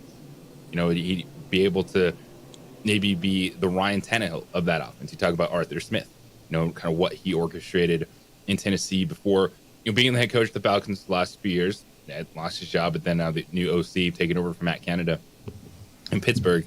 I just felt maybe just steady would be fine, but I don't know if steady is going to be good enough, because I think they need someone that can inject more life than just steady in that offense. Because you take a step back and you go, all right, there's solid production coming from Najee Harris and Jaylen Warren. You have George Pickens, who has some upside, but is he really, a legit number one guy that you can focus on offense? And Pat Freiermuth, solid. And I think that's the thing for the Steelers is if everyone is solid, is that going to be good enough to take a step forward in that division? Yeah, I definitely said Arthur Blank when I meant Arthur Smith. Arthur Blank's the billionaire owner for the Falcons. But no, I mean, and here's the thing: now that Jaylen Warren, he's out, he's dealing with a hamstring injury, so they're saying his week 1 availability is up in the air. When you're losing a guy like Jaylen Warren's caliber, being able to, bring a little bit more tempo to the running back room, to the field of play, short yardage pass situations. He's the back. He's a great pass protecting back as well. When you take him out of the mix, again, now that's even more added expectations and pressure on a guy like Russell Wilson. I mean, last week you saw, towards the end of the second quarter, he had a deep shot to George Pickens. George Pickens just couldn't get the second foot down. And you kind of don't want to say you hope for more things like that, but when you're thinking about a guy like Russell Wilson, that's what he's known for. He's known for the deep ball accuracy. He's known for being able to, get you consistent play, make winning plays when it needs to be, where you look at Justin Fields and it's like, again, you have so much, you don't know what you're going to get from him sometimes. It's going to be great play, going to make amazing highlights. I mean, he played one of the plays 5 minutes on that, drive to get them into field goal range. I mean, he had an incredible scramble where everybody was like, oh, snap, he got sacked or whatever. And he just happened to Houdini out of there, and go pick up, 12 yards with his legs. So, yeah, it's just one of those things where it's like, which option, if I'm Arthur Smith, am I going to go for? Do you go with a guy who's has a lot of experience, but again, he's on the decline in Russell Wilson, or you're going to go with Justin Fields, where you have this amazing talent, but if he can just make the consistent plays and not get out of himself, man, that could be very dangerous, but you don't have time to wait. Yeah, of the quarterback competitions with team with playoff expectations, this is the biggest one right now. It's Justin Fields, it's Russell Wilson. While Mike Tomlin has said it's Russell Wilson's job, is there enough there that a steady Russell Wilson, if that, because you look at the numbers last year, that steady 26 touchdowns, 8 interceptions, is that going to be good enough, or do you need to just the spark, the legs to try to get something going with that Steelers offense? 505-246-0610. Mike, you're on the opening drive. What's up, Mike? Hey, what's up, guys? Thanks for taking my call, JJ. Just wanted to comment about this Steelers thing right here. It's just sort of like the way that the Steelers have won games over the years. They've been just such a hard-nosed, grinded-out team. The way I think they got to get over the hump, they've got to have something a little bit extra special. It's sort of like what you said, like Justin Fields' legs. I mean, something like that is what it's going to take to get them over the hump. I don't think Russell Wilson is going to be enough to get them into the playoffs this year. I mean, his play is just, he seems like he's too slow. He's behind the chains. And personally, I don't think they have enough playmakers to catch up with Russell Wilson. It's a slower game for the Steelers. And I think that little threat of, Justin Fields' legs getting outside the pocket, but maybe even having packages for both of those guys. I don't know. I don't know which one's going to make it, but I think the only option for an upgrade over Kenny Pickett has got to be Justin Fields. Thanks for taking my call, guys. Have a great day. Yeah, and I don't know if that's where Mike Tomlin wants to be as a coach, but that's probably where the shows are going to have to be, of finding the explosiveness from Justin Fields' legs. But the thing with Justin Fields is people have been like, he hasn't developed as a quarterback yet, but still an asset that you want to utilize is his athleticism, and that could be what at least helps find some spark. Because the Steelers look at that division, what you're going to have to do against Lamar Jackson and the Ravens, Joe Burrow and the Bengals, X Factor in Deshaun Watson. What is he going to be? But we know the Browns, just like the Steelers, play tough football games. Defensively, they're right there. And if you're wondering about Justin Fields and what he was able to do in Chicago, now he's in the AFC North in those defenses. it could be a long season for the Steelers offense. So we shall see what wins out. When we come back on the other side, we'll keep it with the preseason in regards to the rookie quarterbacks. Is the third best rookie quarterback going to be a guy that no one was expecting to have a big year one? We'll dive into that next. Opening drive here on 95.9 FM, AM 610, the Sports Animal.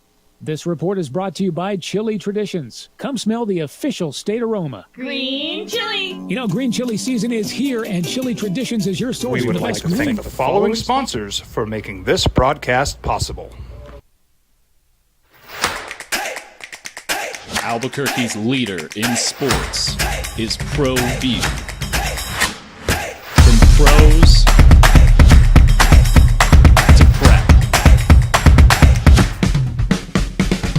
all your favorite action.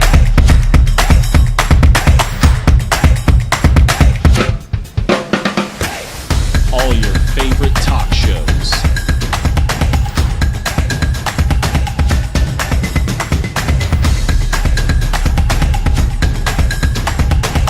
Find it on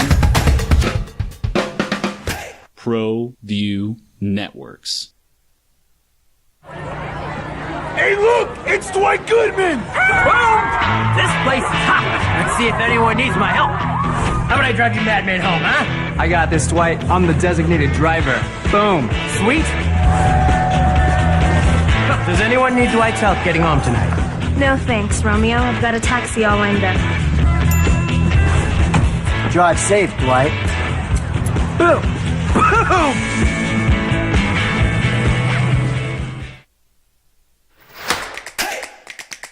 Albuquerque's leader in sports is ProView. From pros to prep, all your favorite action.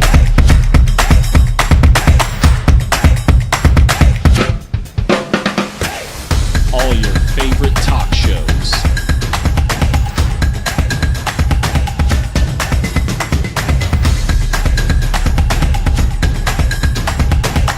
Find it on ProView Networks.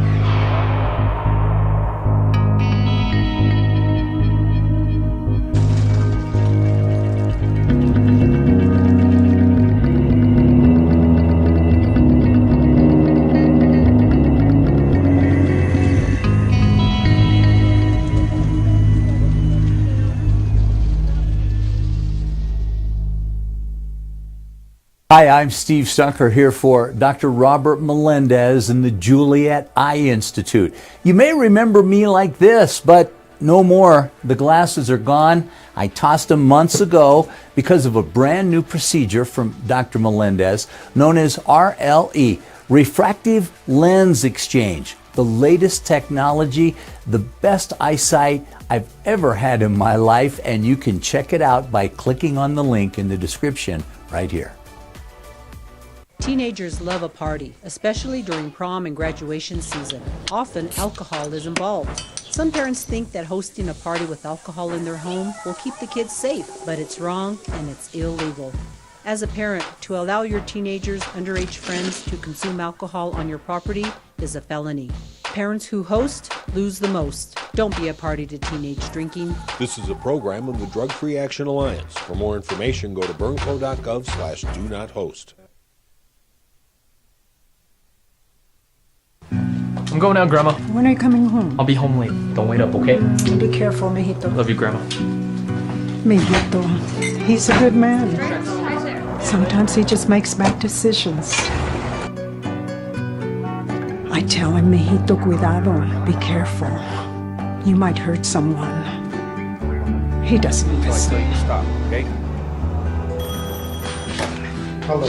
It's me. Hi, mijo, where are you? Dale was drinking and driving. I need you to come and get me, okay? Please, Grandma? Can you just come and get me? Grandma? Leave him in jail.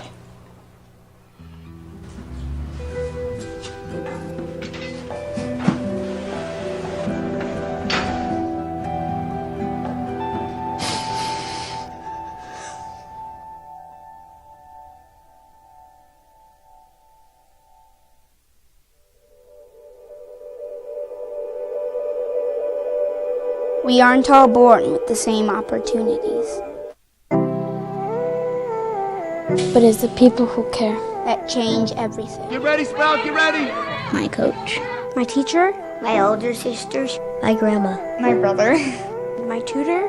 My dad and my mom. As New Mexicans, it's up to all of us to do our part.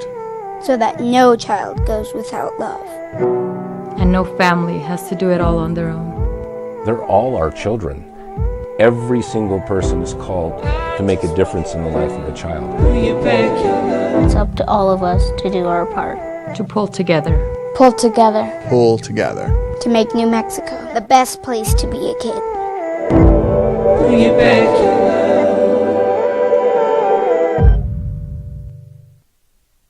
We would like to thank the following sponsors for making this broadcast possible.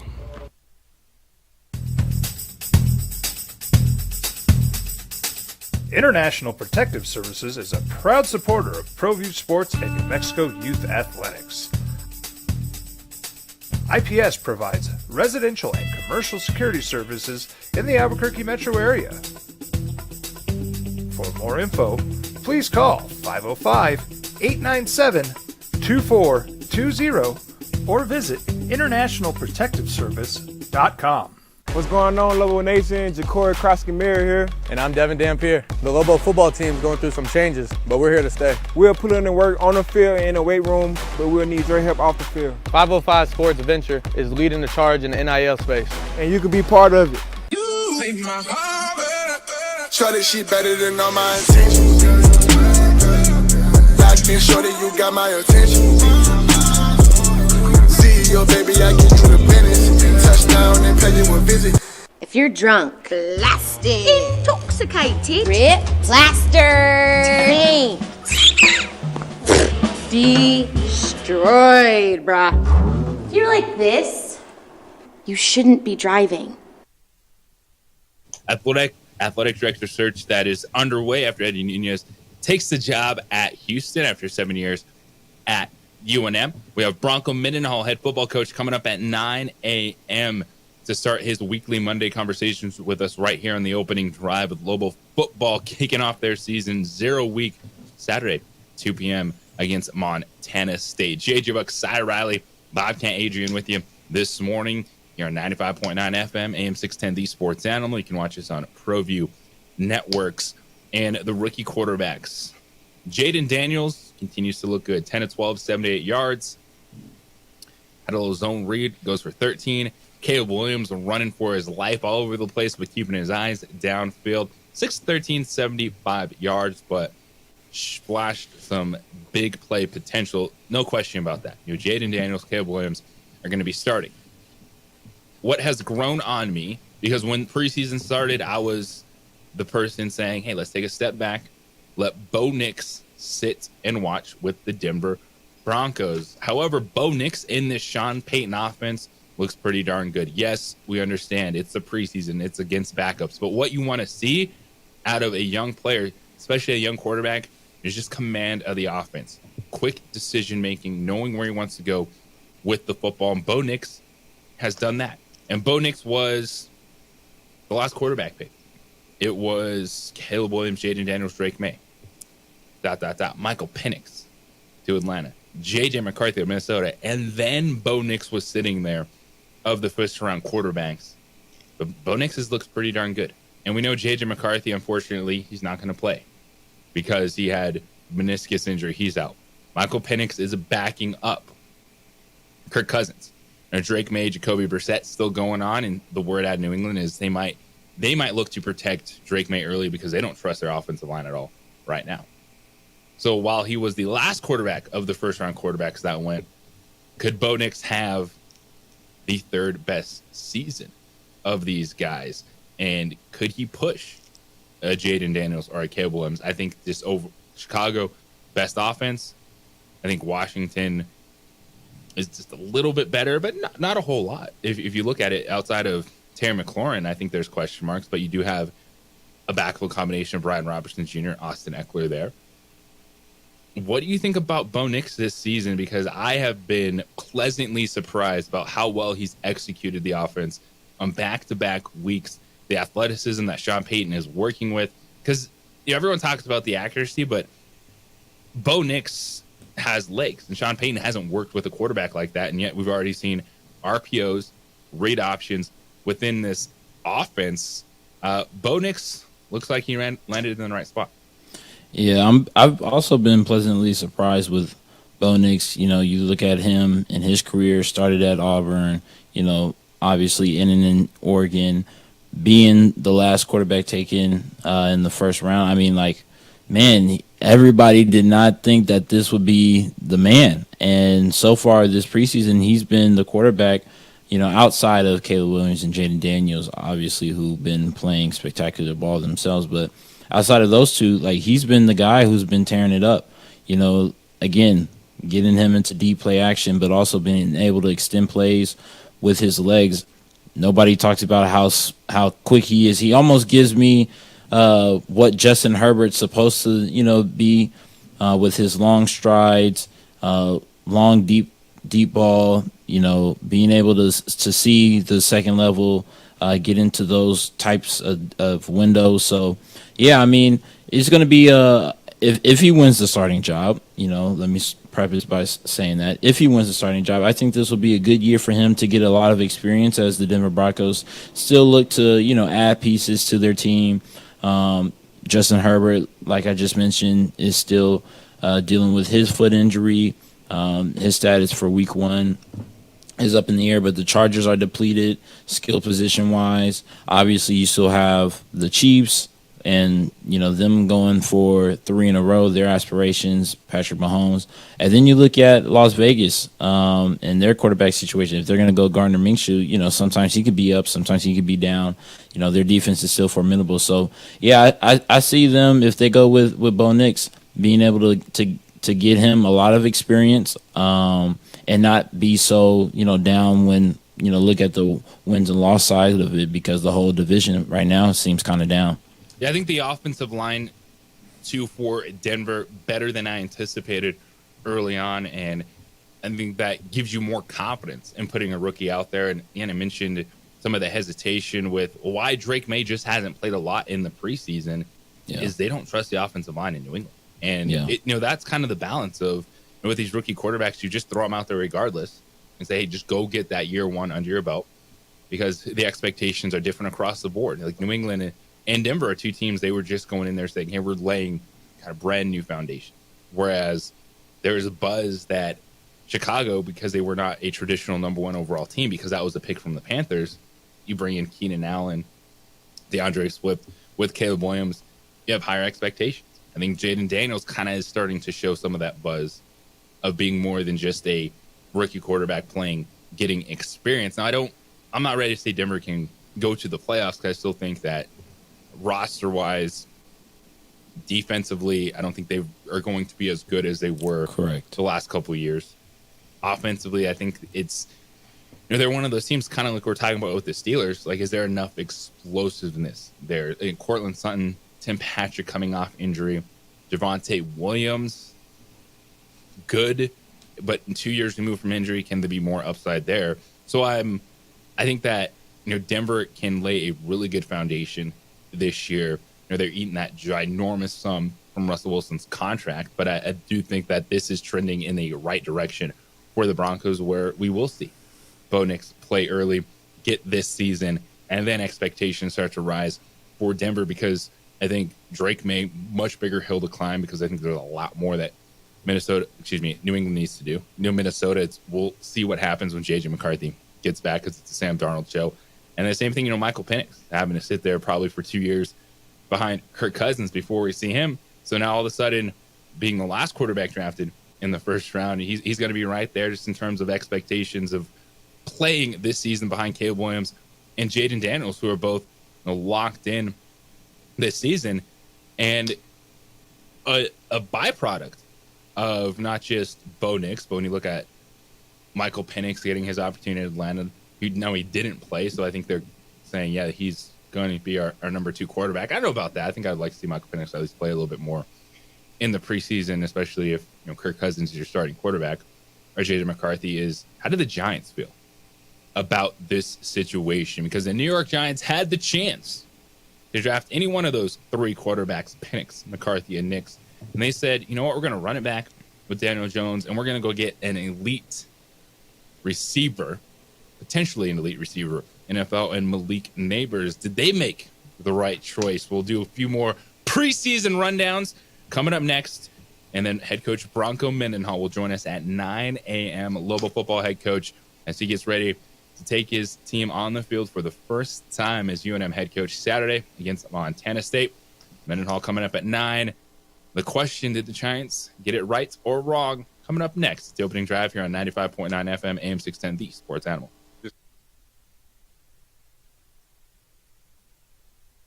We would like to thank the following sponsors for making this broadcast possible. Hi, I'm Steve Stunker here for Dr. Robert Melendez and the Juliet Eye Institute. You may remember me like this, but no more. The glasses are gone. I tossed them months ago because of a brand new procedure from Dr. Melendez known as RLE, Refractive Lens Exchange. The latest technology, the best eyesight I've ever had in my life, and you can check it out by clicking on the link in the description right here.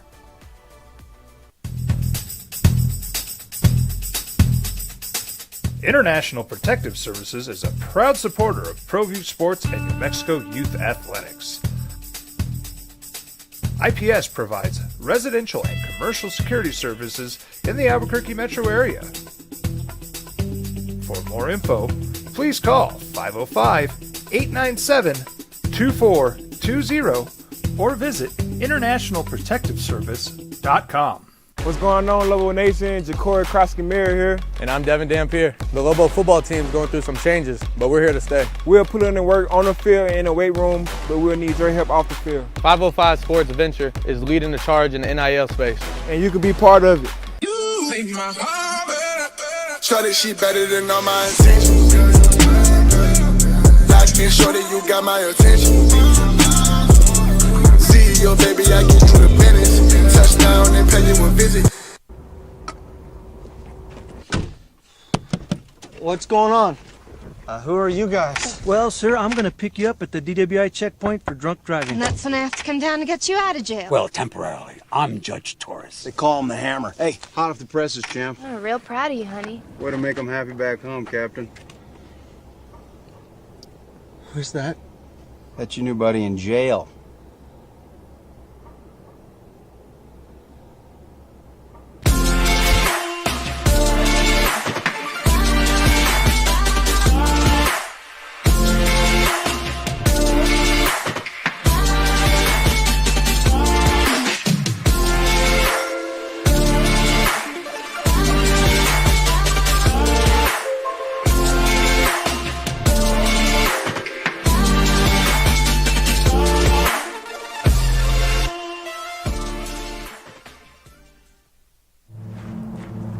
Young driver, this one. Hard to get her out. She'd been drinking. This one. Both of them gone. They'd been drinking, and he drove clear off the road. This was my family. Drunk driver hit us. And my wife and our daughter, they didn't make it. Hey, look! It's Dwight Goodman! Boom! This place is hot. Let's see if anyone needs my help. How about I drive you madman home, huh? I got this, Dwight. I'm the designated driver. Boom. Sweet? Does anyone need Dwight's help getting home tonight? No thanks, Romeo. I've got a taxi all lined up. Drive safe, Dwight. Boom! Boom! These days, it's important to know people and businesses you can trust. There's a lot of places where you can buy a vehicle, but there's only a few local dealerships where you'll find honest people who have your best interests in mind.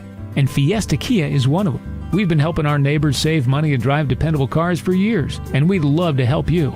With new Kias arriving daily, you'll love our selection and the peace of mind you'll get driving a Kia from Fiesta. So stop by and see us today at Fiesta Kia on Lomas, or just start driving now at fiestakia.com.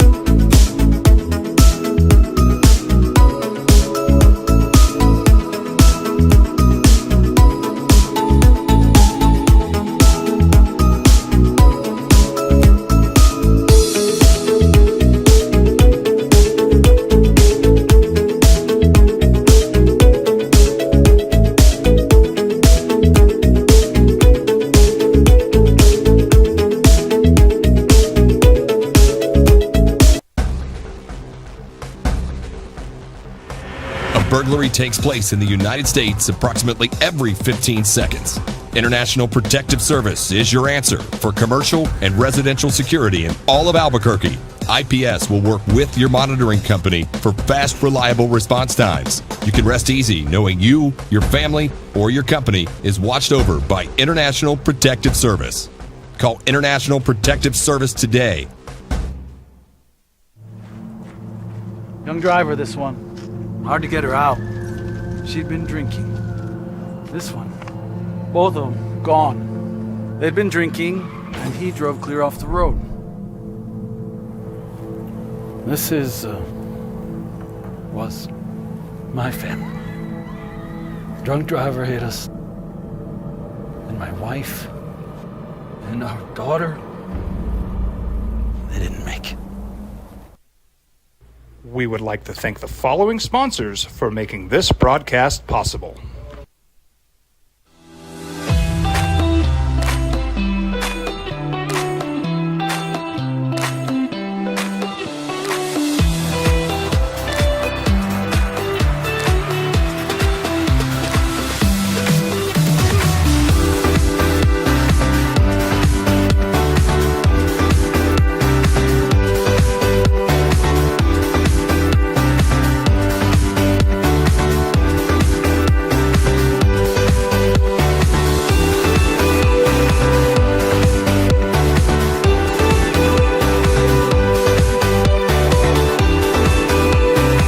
Teenagers love a party, especially during prom and graduation season. Often, alcohol is involved. Some parents think that hosting a party with alcohol in their home will keep the kids safe, but it's wrong and it's illegal. As a parent, to allow your teenagers' underage friends to consume alcohol on your property is a felony. Parents who host lose the most. Don't be a party to teenage drinking. This is a program of the Drug Free Action Alliance. For more information, go to burnco.gov/do-not-host.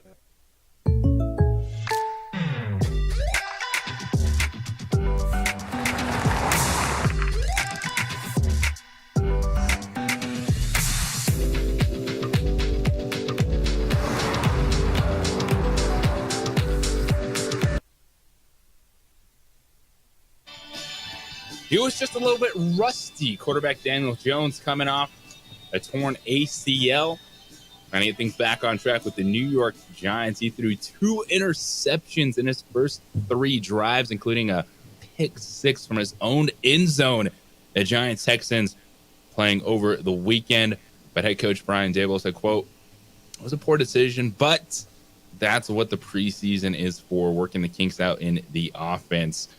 Now, the Giants, they went wide receiver 1. They took Malik Nabers, number 6 overall. And then what they told you with this draft is they valued Nabers higher than Penix, McCarthy, and Bo Nix. They didn't feel that those guys were worth it at 6 versus the potential of bringing in what could blossom into an elite wide receiver 1 in the NFL.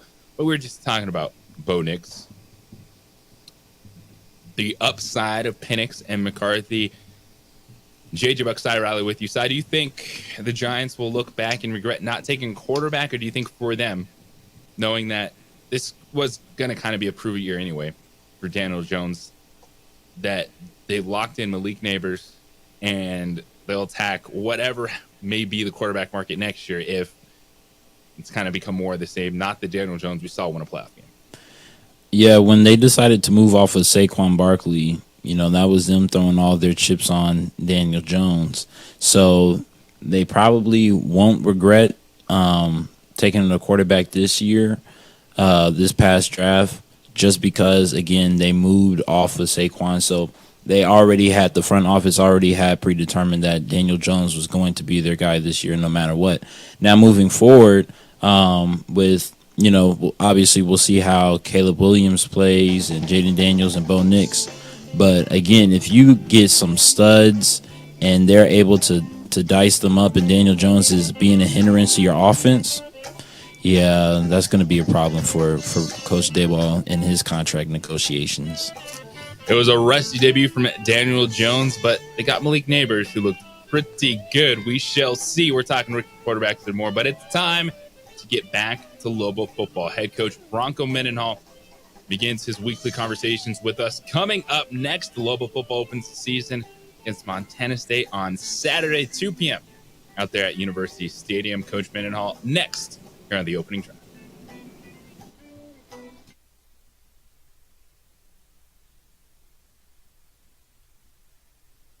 We would like to thank the following sponsors for making this broadcast possible.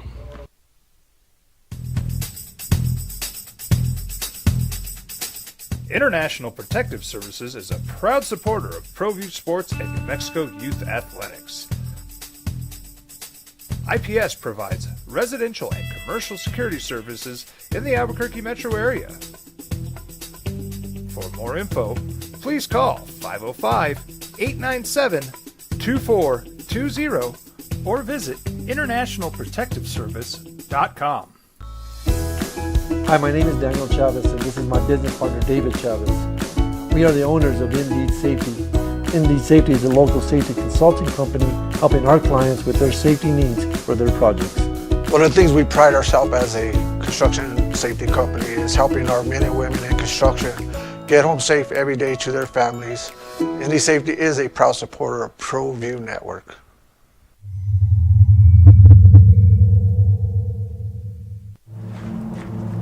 Young driver, this one. Hard to get her out. She'd been drinking. This one. Both of them gone. They'd been drinking, and he drove clear off the road. This was my family. Drunk driver hit us. And my wife and our daughter, they didn't make it. Don't sacrifice quality and flavor when you're in a hurry. Golden Pride offers ribs, fried chicken, red and green chili breakfast burritos, and frontier sweet rolls. 4 great locations, or visit us online at goldenprideabq.com. Golden Pride Barbecue Chicken and Ribs are proud supporters of ProView Sports. Teenagers love a party, especially during prom and graduation season. Often, alcohol is involved. Some parents think that hosting a party with alcohol in their home will keep the kids safe, but it's wrong and it's illegal. As a parent, to allow your teenagers' underage friends to consume alcohol on your property is a felony. Parents who host lose the most. Don't be a party to teenage drinking. This is a program of the Drug Free Action Alliance. For more information, go to burnco.gov/do-not-host. If you're drunk, blasted, intoxicated, rip, plastered, taint, destroyed, bruh. If you're like this, you shouldn't be driving.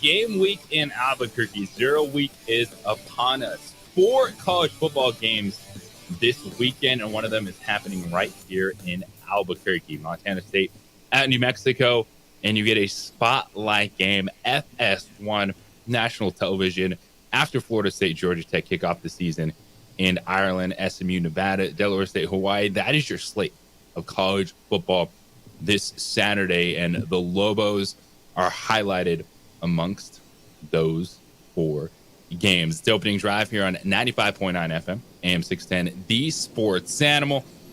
And as we get ready, we've been discussing so much with Lobo Athletics when it comes to the search for a new athletic director, as Eddie Nunez took the job at Houston after 7 years at UNM.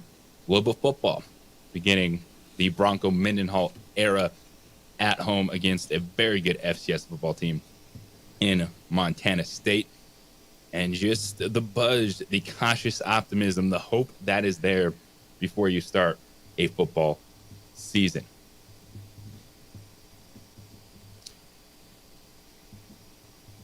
It's opening drive. JJ Buck joined by Cy Riley this morning, and the interview with Bronco Mendenhall is sponsored by the law offices of Rudy Chavez.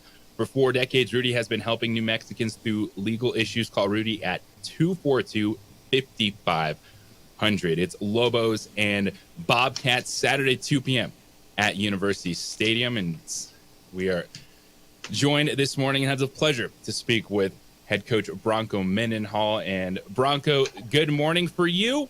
When it gets to game week, I know you preach earned, not given. And for athletes, for coaches, you want to have that same mindset to attack every day with the same expectations. But does it feel a little bit different? Is there a different vibe when you finally get to game week? There is a different vibe, but the intent of the program is that the intensity and the expectations are so high daily that really, if you came to watch us, it shouldn't look different. But are there different things that you have to pay attention to and that are more relevant? Certainly you feel even a heightened sense of urgency because now there is an opponent, there is a game date, and you're within that week. In addition to that, organizationally, man, you're going through all the other things in terms of pregame warm-ups and sideline management and halftime meetings and where the players are. And so almost like if it was the theater run of show, right? You're doing all those things are now relevant without being a distraction. So those things have to be blended in seamlessly to enhance production, not get in the way of production, and in a way that drives excitement and momentum rather than getting the way of and distracting from what really is important, and that's how we play. Yeah, Coach, I was sitting here just thinking about, schemes and having guys ready, but I didn't even think of that part of having the walkthrough about what your Saturday looks like as opposed to other Saturdays for this team.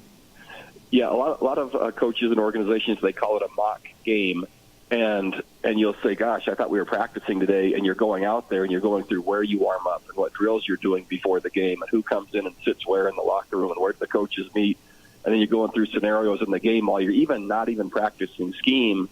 You're going through the different scenarios that might be and where everybody goes in the event that those things happen. And so you have to build those things in, again, seamlessly and sequentially enough to where they don't distract and take away from your preparation for the actual game and scheme and strategy and the performance management. But actually, if you don't address that well, it can be a giant distraction as you play because of the uncertainty of what happens next, where do people go, because they haven't been in that setting yet. And with a new staff, a new program, a first game, there's a lot of firsts. Joined by head coach Bronco Mendenhall. Lobos opening the season this Saturday against Montana State. Now, when it comes to just this your install, the expectation for execution on Saturday, how do you feel about where your team is right now in preparation for a 0-week game? Man, there's so much that goes into that, and I think rarely are we ever right as head coaches. A lot of times we'll present ourselves, and others will present themselves like they're certain and they know exactly. I just don't believe that. The great thing is, from last Wednesday, our first opponent work started Thursday, so you get extra days and you get extra times, and you put your team through tests that simulate what the game might be like to try to get as much feedback as possible. But quite frankly, it's against yourself still, or it's against even a lesser look now because of maybe players that are, the vernacular would be a scout team. We don't call it that, but players that are working to be the opponent. And so you get an idea of what scheme, an idea what strategies look like, an idea what your team's confidence looks like. You have an idea what the execution look like. But quite frankly, you never know until you play. And so we'll be confident going in. Our preparation will be sound. We'll be dialed in, and we'll be prepared.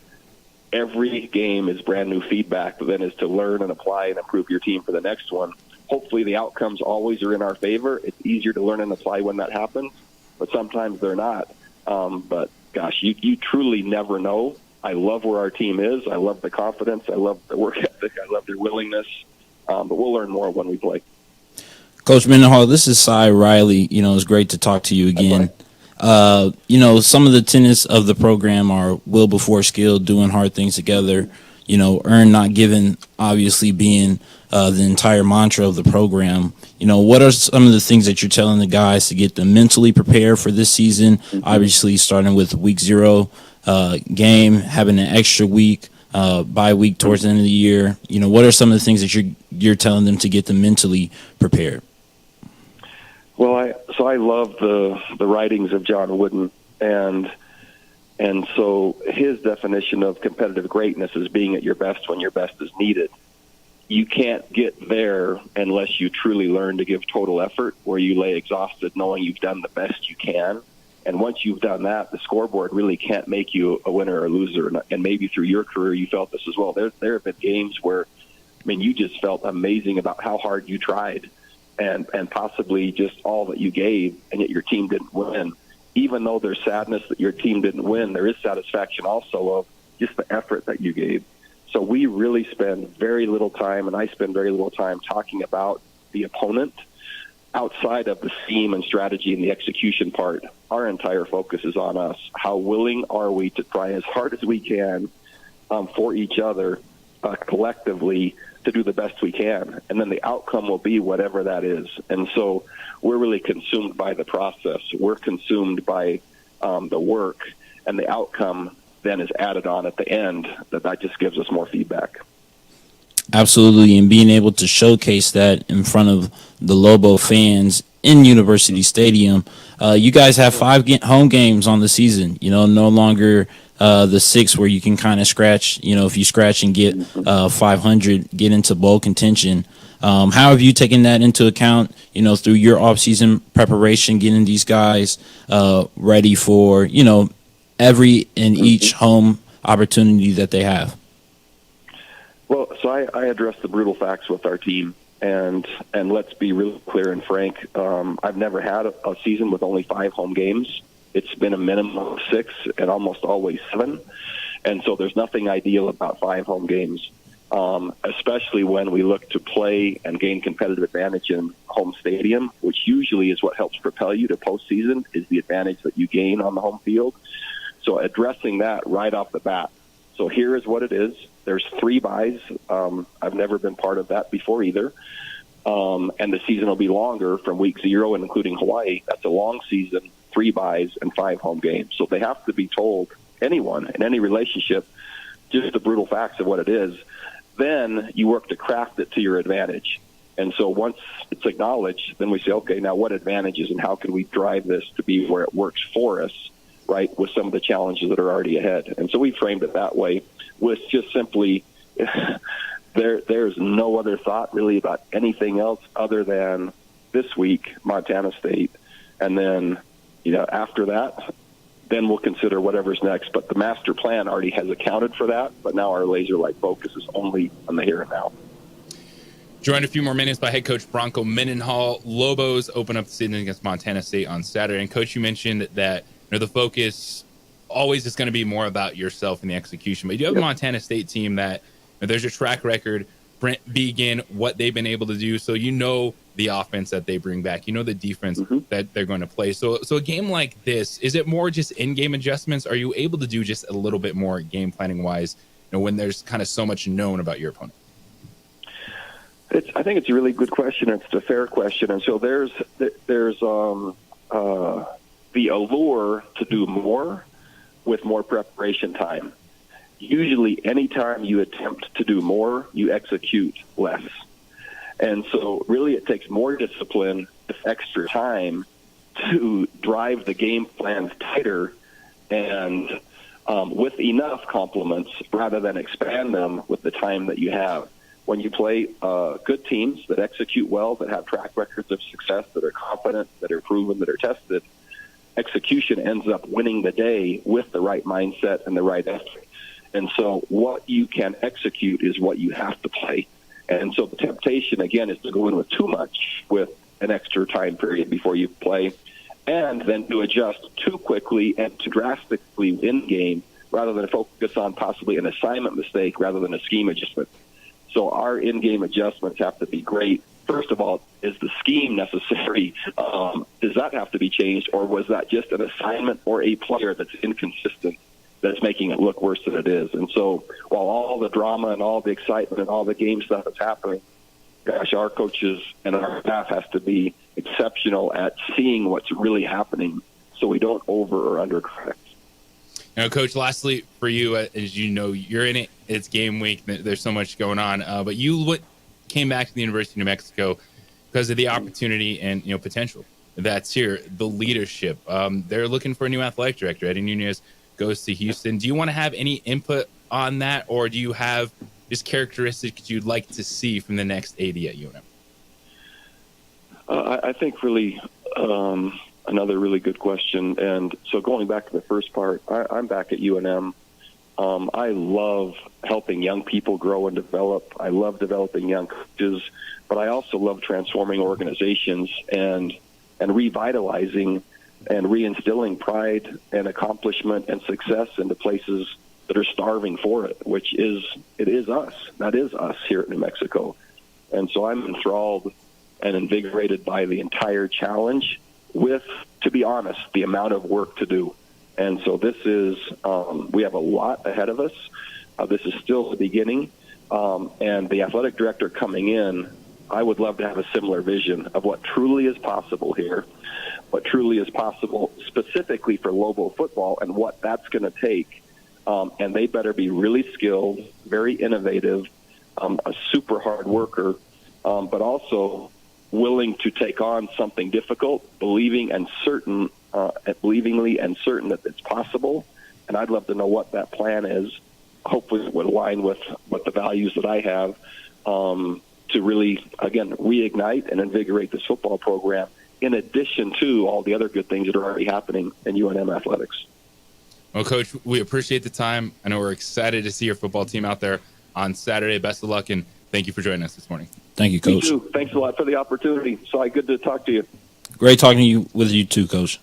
That is head coach Bronco Mendenhall joining us here on The Sports Animal. And the Bronco Mendenhall interview has been sponsored by the law offices of Rudy Chavez. Personal care and attention you deserve for your legal issues. Call Rudy at 242-5500. A lot there. Preparation, mindset ahead of a long season for Lobo football. We will break that down coming up next here on The Sports Animal.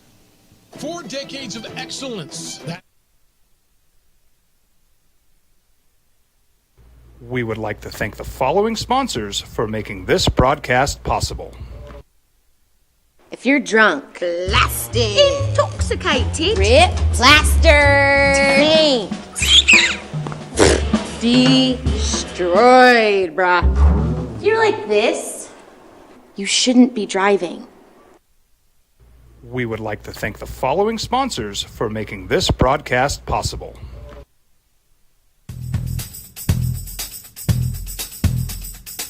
International Protective Services is a proud supporter of ProView Sports and New Mexico Youth Athletics. IPS provides residential and commercial security services in the Albuquerque metro area. For more info, please call 505-897-2420 or visit internationalprotectiveservice.com.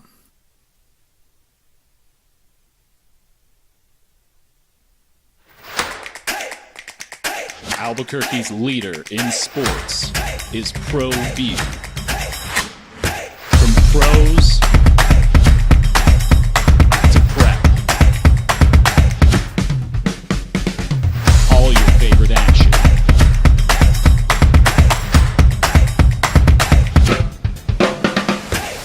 All your favorite talk shows.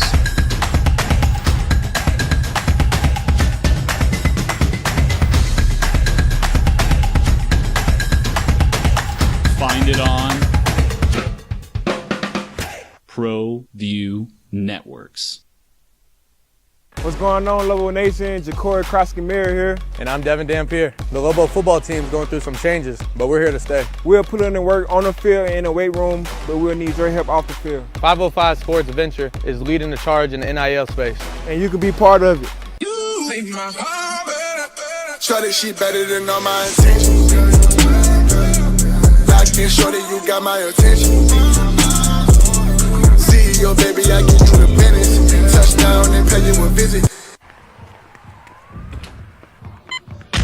These are more than just the sounds of a safe place to go after school. These are the sounds of interest being ignited and of mentors making an impact. At Boys and Girls Clubs, we don't do just one thing. We do whatever it takes to meet the needs of every kid who comes through those doors. Because whatever it takes is what it takes to build great futures. Great futures start here.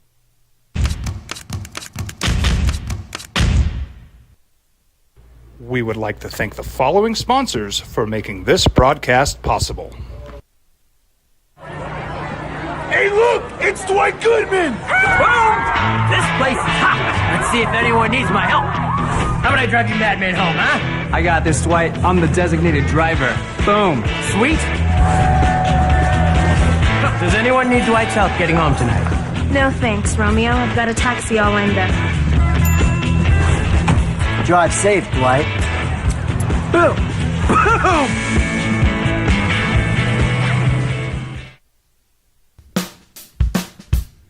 Well, I'm going to the frontier, walk up to the cashier, order up a root beer and a number one. Cover it with green stuff, one scoop is not enough. Find a booth is real tough, back by the Duke. Meet my family, meet my friends in the quirkiest restaurant I have ever been. All of Albuquerque's favorite spot, it's the Frontier Restaurant. The Frontier Restaurant is a proud supporter of ProView Networks. Don't sacrifice quality and flavor when you're in a hurry. I didn't even think about having to walk through just a game day, because maybe that looks a little bit different, based on the time coach wants you there on a Saturday, when you're meeting, when the bus shows up. Like, all those little things could be different from what they were doing last year. And you have to factor that into the preparation of also playing a football game.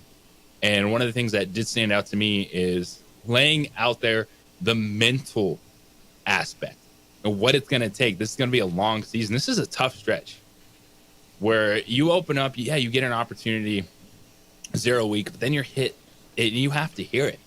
You're a home underdog to Montana State. Yes, Montana State is a good football team, but that's going to sting regardless when the FCS team is favored in your house. And right now that number you pull up is 9.5. But then you have Arizona and Auburn. Yeah, it's opportunities.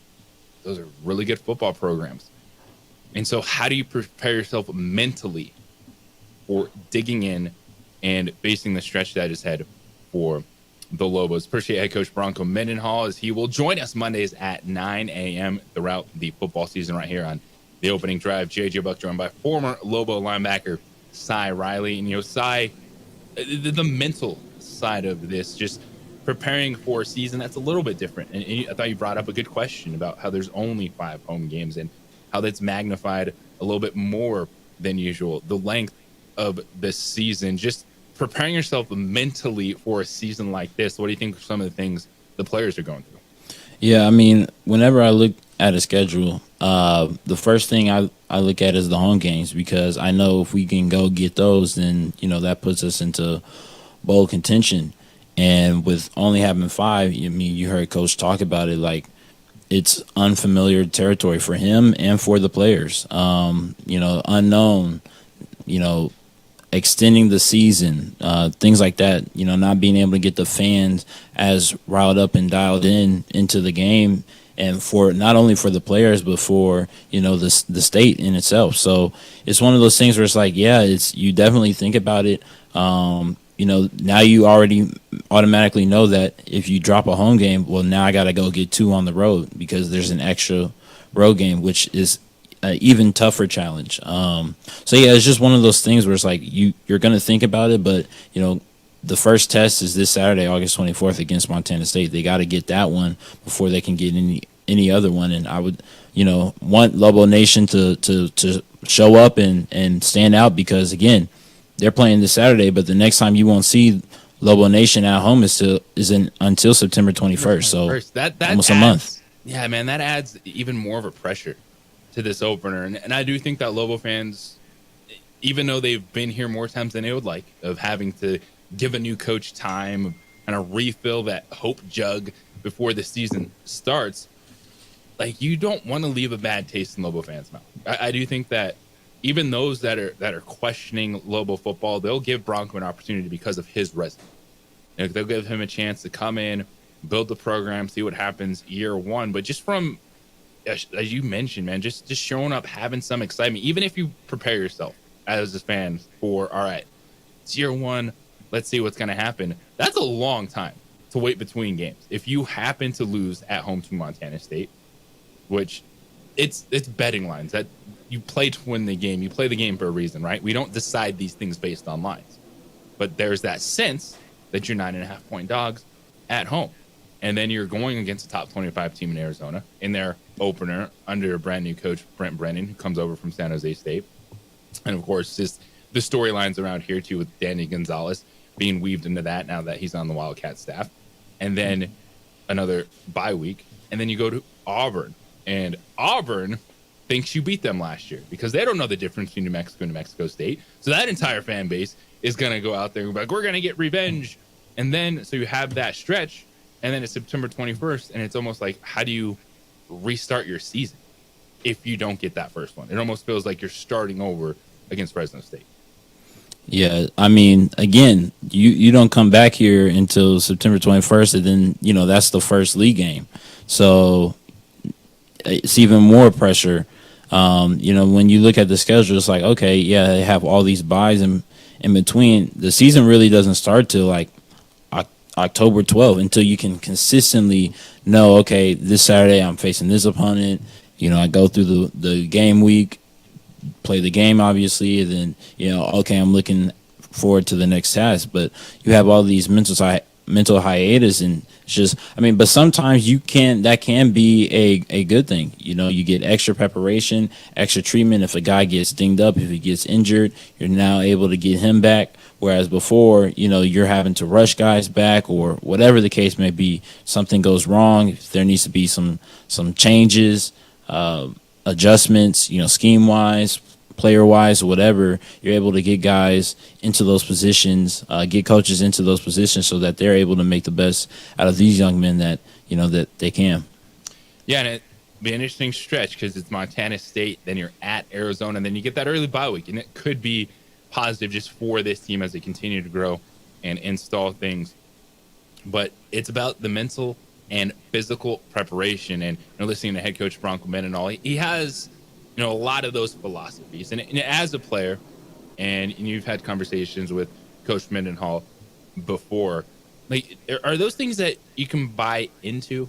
Like, just kind of those tendencies, and if a coach, you know, is saying those things, is it get to a certain point where you have, hey, your established thoughts, and then you want to kind of move on? I'm just talking about kind of those posters, right? At what point do you keep buying into them, and then at what point does it kind of get back to a success on the football field, where you don't want to just have, you know, hopefully motivations pushing you forward? Well, you're always going to have, you know, motivations and the reasons for why you do things. When you look at, you know, the tenets of the program, I mean, he's definitely right in some regards. Like, yeah, total effort, you know, total exhaustion. I mean, when he touched upon it, like, I mentally went back to Fresno State last year, just, and, you know, I didn't even have that many tackles, but again, just making the right play over and over again, you know, being as physical as possible. You know, our game plan was to muck everything up in the middle, and now not allow any rushing lanes, which is something that we did. And I was completely focused on that, you know, regardless of the outcome. And yeah, we won the game, and, you know, some games like Boise State, you go into that and, you know, you lose the game. But again, like, these are once in a lifetime experiences, you know, not only for the players, but for the fans. And yeah, you know, we always want to be victorious. I hate losing more than I do winning. So, yeah, it's one of those things where you continue to buy in, but it's the type of person that you want to be, the type of player that you want to be. If you're a guy who, you know, can take it, and then, you know, in 1 year and let it go out the other, then that's not necessarily going to bode well for you when things get rough and get hard, you know, and the coaches are pushing back against you.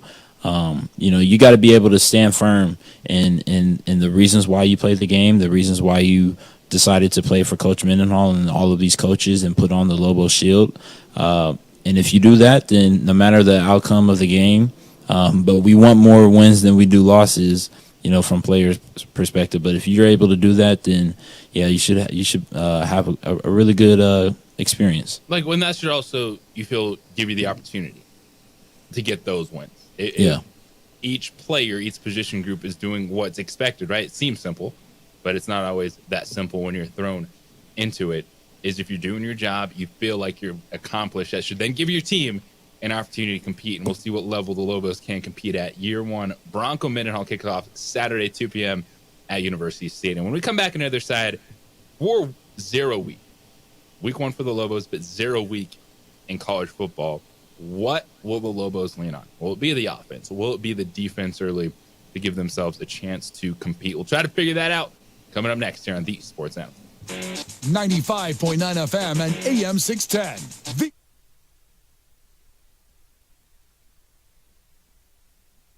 We would like to thank the following sponsors for making this broadcast possible.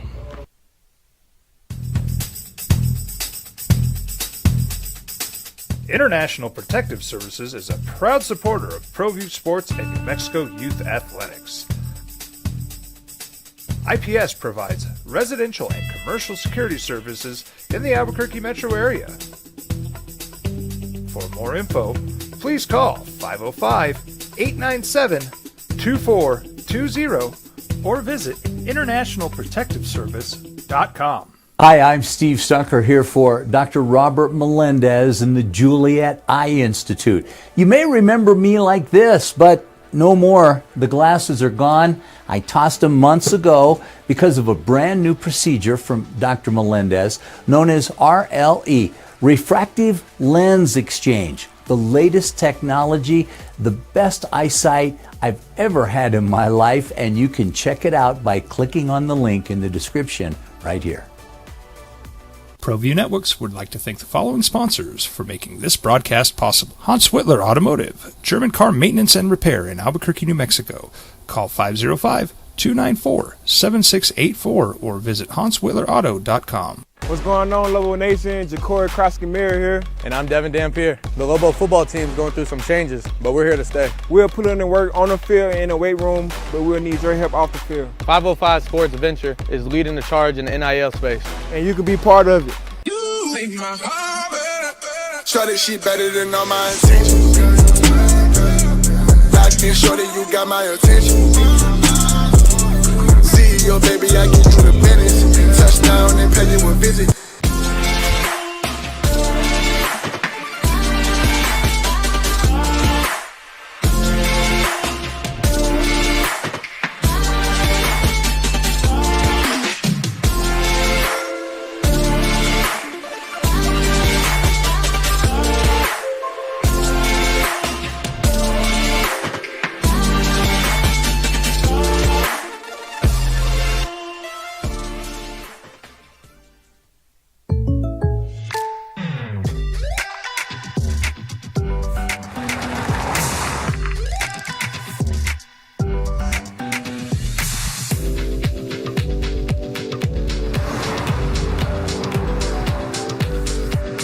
Your surprisingly great rates? Contact your local State Farm agent today. If you want the real deal, call State Farm agent Marty Size in Albuquerque today. Like a good neighbor, State Farm is there.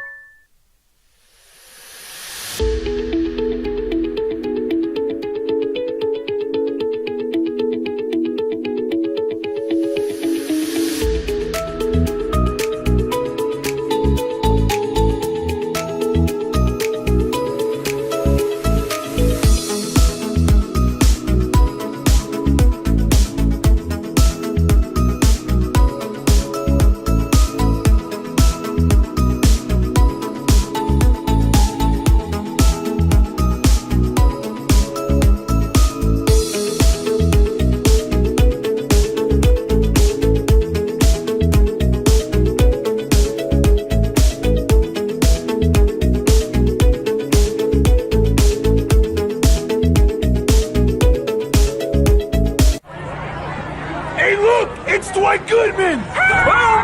This place is hot. Let's see if anyone needs my help. How about I drive you madman home, huh?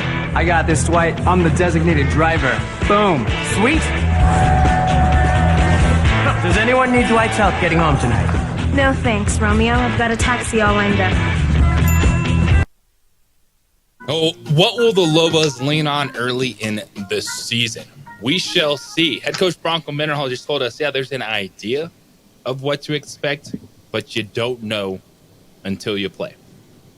It's about not overreacting, understanding what's going on in the moments. I thought that was some really good stuff too from Coach Mendenhall about you can over prepare for an opening game, maybe put too much stuff in, especially a team like Montana State that they return their head coach. They return some players on an offense that was number 2 of the FCS in rushing. That scored 40 points per game. So there's a lot on tape, but not overthinking it by being able to also focus on yourself, the execution of UNM in this moment. But what will they lean on Saturday against Montana State? It's the opening drive here on 95.9 FM, AM 610, The Sports Animal. JJ Buck joined by Cy Riley. Just wrapped up playing 4 years of a linebacker at the University of New Mexico.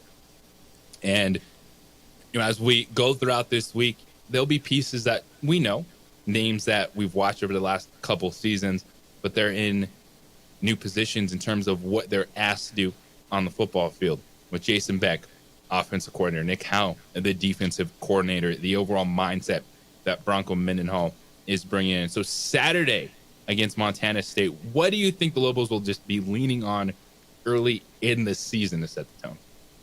Yeah, it's going to have to be that offensive line group, and we've talked about it, all morning.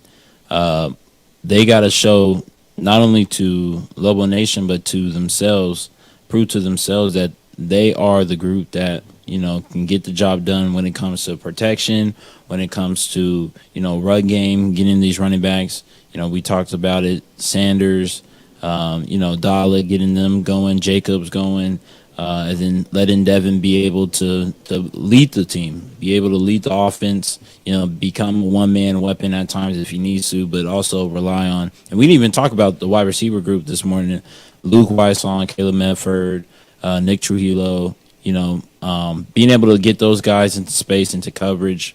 Ball placement is going to be key. And then defensive side, getting turnovers and getting stops. Doesn't necessarily have to be 3 and outs, but the more you can get Devin the ball in his hand, the better the game will be. And looking at the skill position players for you, and of course, you're right. It starts with the offensive line. If they can protect not only Devin Dampier, but then create some running lanes, yeah, that gives you an opportunity. But if they're protecting, what do they have skill-wise? I think it's a solid group. Like, you've practiced against these guys. You've seen them firsthand. Caleb Medford showed high upside last year. He was able to make some plays. Luke Weissong, unfortunately, was injured, but I know he's still practicing as much as he could. And there's been a lot of talk this summer with the new group of making sure that speed that he has is functional on the football field, so making him a playmaker in their offense. And, the few times I was able to watch practice, this dude was always making plays. And Nick Trujillo, he was a true freshman last year. He'll be a redshirt freshman, 6'1", 176 pounds, kid from Cleveland High School right here in New Mexico. When it comes to those wide receivers, do you feel that they have a high ceiling? Like, if say Devin gets the protection, he's able to make plays, can these guys create explosive plays? Absolutely. Nick's one of those guys that in the offseason last year, fall camp, when we're at Coach G's house, the whole team is, we're playing basketball. And I'm like, who's this freshman that's low-key, like, kind of good at this basketball stuff? And, turned out it was Nick from Cleveland, Rio Rancho guy. And I was like, dang, his skill set's off the chart. And obviously he didn't get to play that much last year. But going against him, in scouts, like, nah, he talks the talk and walks the walk. So, yeah, the upside to this wide receiver room is immense. If they can get a down the field presence that I've been using CMed in my, CFB 25 football game.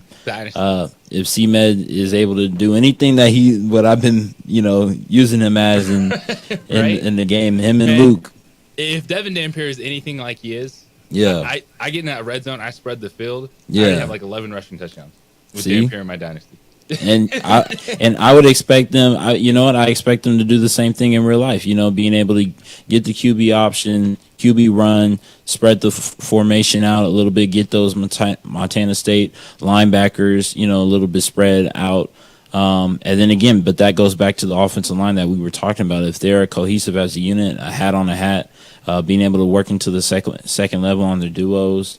It's going to be a great showcase. I wouldn't say expect 60 points, but man, this team, when you look at it depth-wise, when you look at the potential, they have the capability of doing that on any given Saturday. This is going to be a heck of a challenge. Montana State comes in, they're preseason number 4 in the FCS poll.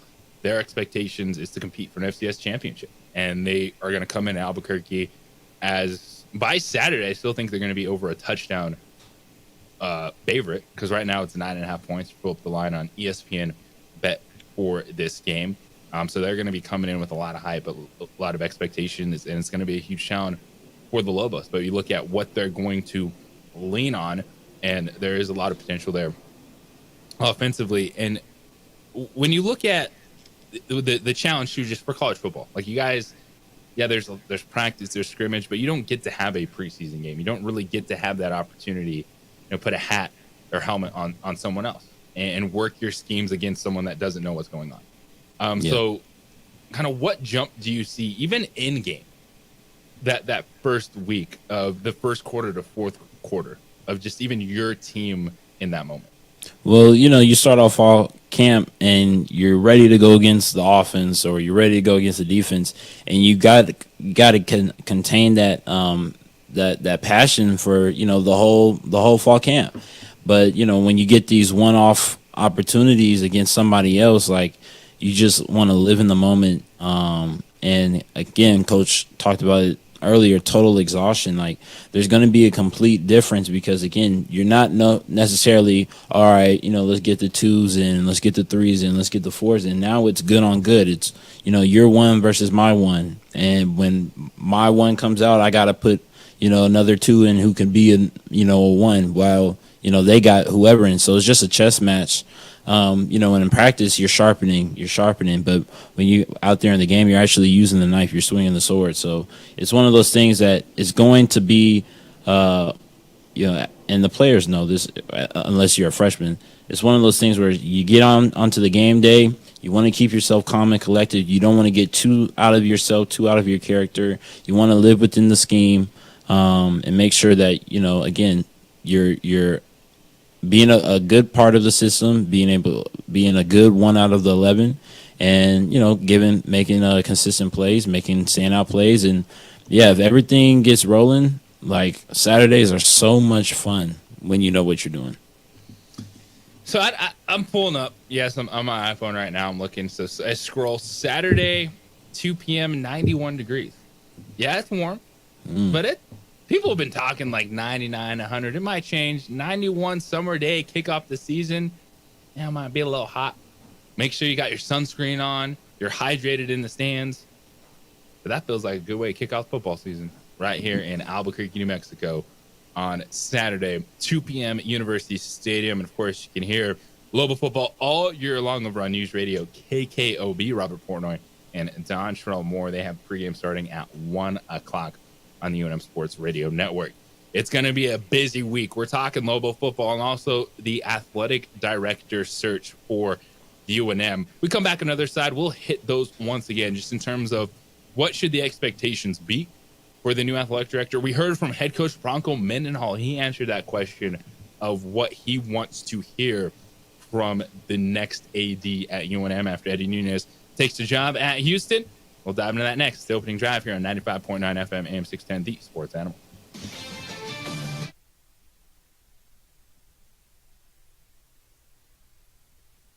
We would like to thank the following sponsors for making this broadcast possible. What's going on, Lobo Nation? Ja'Cory Cross-Camara here. And I'm Devin Dampier. The Lobo football team is going through some changes, but we're here to stay. We'll put in the work on the field and in the weight room, but we'll need your help off the field. 505 Sports Venture is leading the charge in the NIL space. And you can be part of it. Shorty, she better than all my intentions. Locked in, shorty, you got my attention. CEO, baby, I get you the business. Touchdown and pay you a visit. ProView Networks would like to thank the following sponsors for making this broadcast possible. Hans Whitler Automotive, German car maintenance and repair in Albuquerque, New Mexico. Call 505-294-7684 or visit HansWhitlerAuto.com. If you're drunk, blasted, Intoxicated. rip, plastered, destroyed, bruh. If you're like this, you shouldn't be driving. Well, I'm going to the frontier, walk up to the cashier, order up a root beer and a number one. Cover it with green stuff, one scoop is not enough. Find a booth is real tough, back by the Duke. Meet my family, meet my friends in the quirkiest restaurant I have ever been. All of Albuquerque's favorite spot, it's the Frontier Restaurant. The Frontier Restaurant is a proud supporter of ProView Networks. These are more than just the sounds of a safe place to go after school. These are the sounds of interest being ignited and of mentors making an impact. At Boys and Girls Clubs, we don't do just one thing. We do whatever it takes to meet the needs of every kid who comes through those doors. Because whatever it takes is what it takes to build great futures. Great futures start here. Don't sacrifice quality and flavor when you're in a hurry. Golden Pride offers ribs, fried chicken, red and green chili breakfast burritos, and Frontier sweet rolls.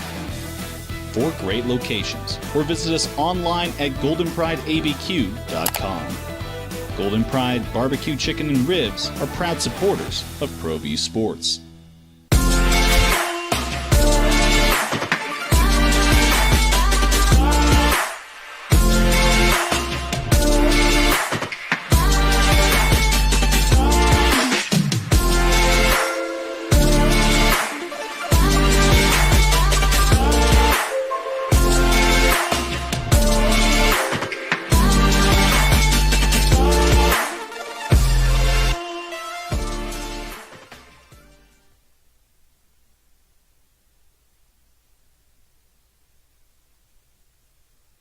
We would like to thank the following sponsors for making this broadcast possible. What's going on, Lobo Nation? Ja'Cory Krosky-Miller here. And I'm Devin Dampier. The Lobo football team is going through some changes, but we're here to stay. We'll put in the work on the field and in the weight room, but we'll need your help off the field. 505 Sports Adventure is leading the charge in the NIL space. And you can be part of it. You make my heart better. Shorty, she better than all my intentions. Locked in, shorty, you got my attention. See your baby, I get you the business. Touchdown and pay you a visit. Hi, my name is Daniel Chavez, and this is my business partner, David Chavez. We are the owners of Indeed Safety. Indeed Safety is a local safety consulting company helping our clients with their safety needs for their projects. One of the things we pride ourselves as a construction safety company is helping our men and women in construction get home safe every day to their families. Indeed Safety is a proud supporter of ProView Network.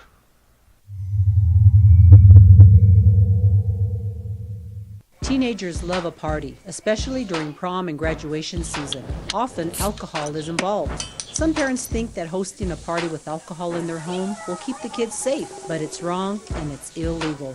As a 5.9 FM and AM 610. The Sports Animal.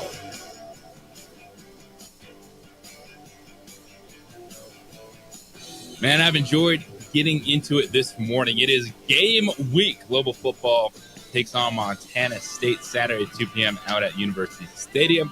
Had our first weekly conversation with head coach Bronco Mendenhall. If you missed it, don't worry.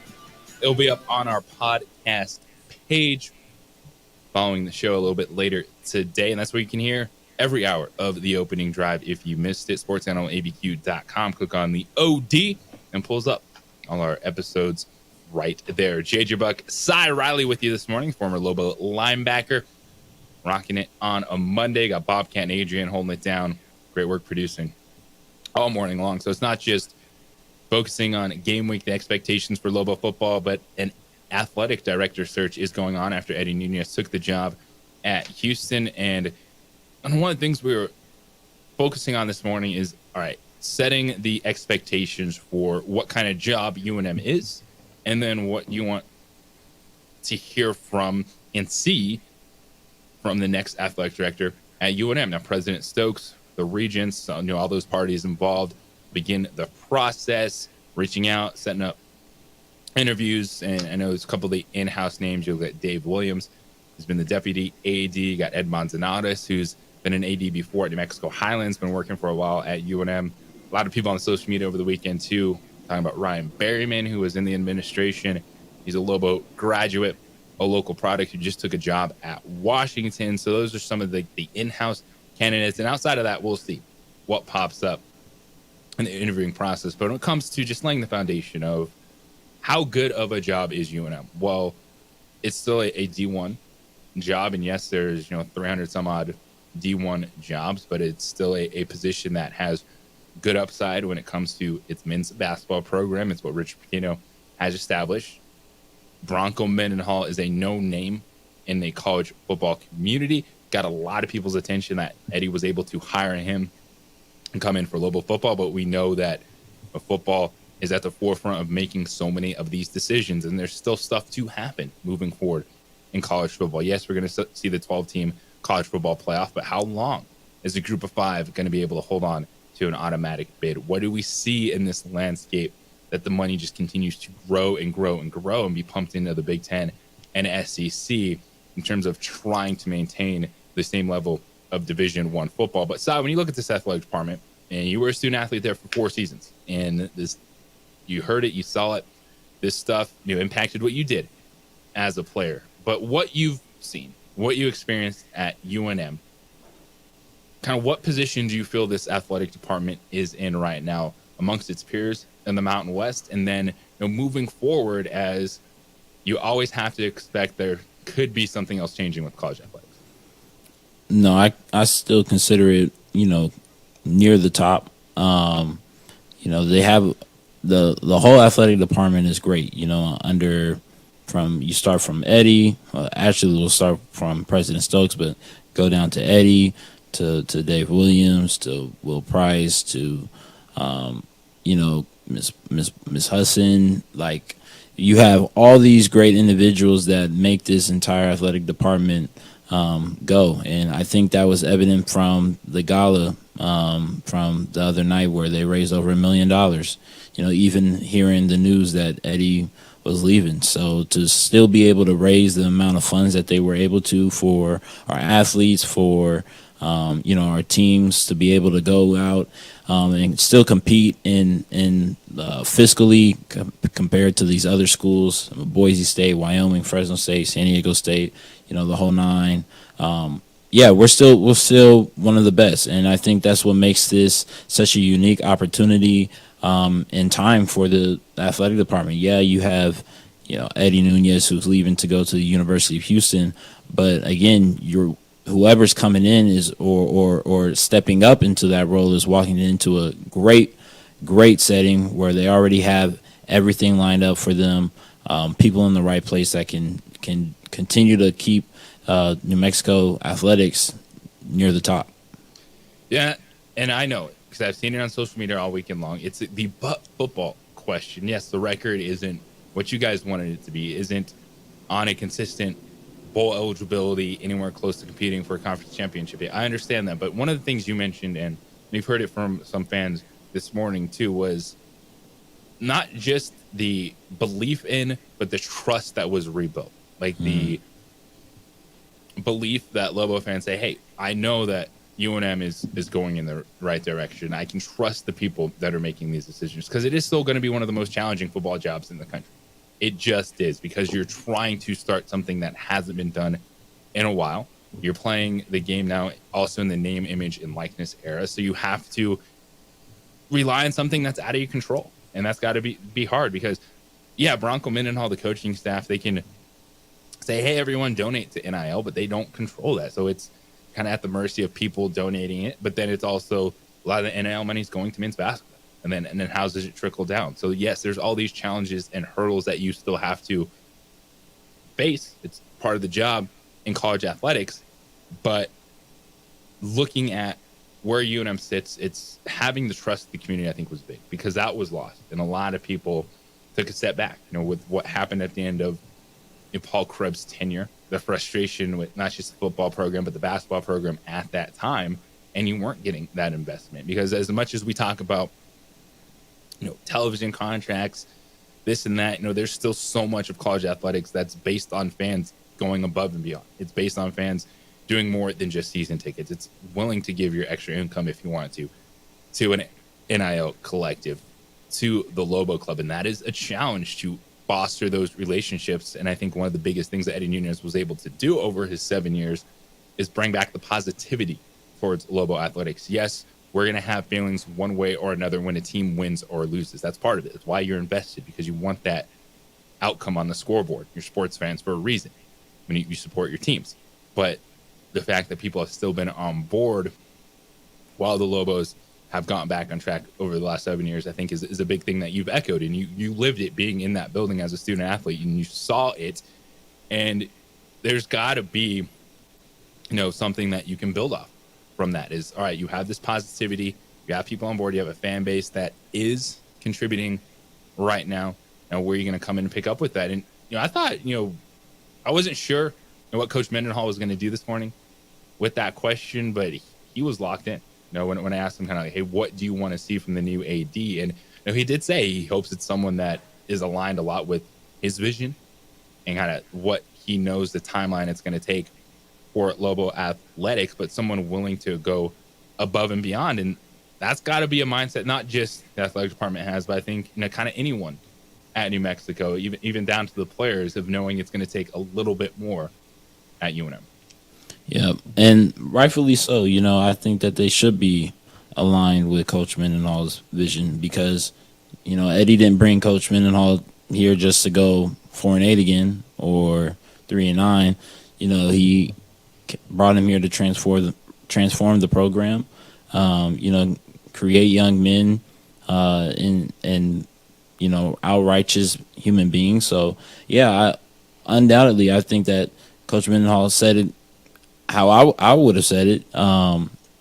Somebody to come in, not only continue to build the program, but not be a hindrance. Not put things in place, not put parameters in place to where it's harder for Coach Mendenhall to do his job. Not only that he loves to do, that he loves coaching football, that he loves winning games, he loves bowl game experiences, but to also be able to help the university, to uplift the Lobo brand, whether and they can fulfill that, whether that be promoting internally, or whether that bringing somebody from the outside looking in who's looking to continue to increase and better their career, but also help the university.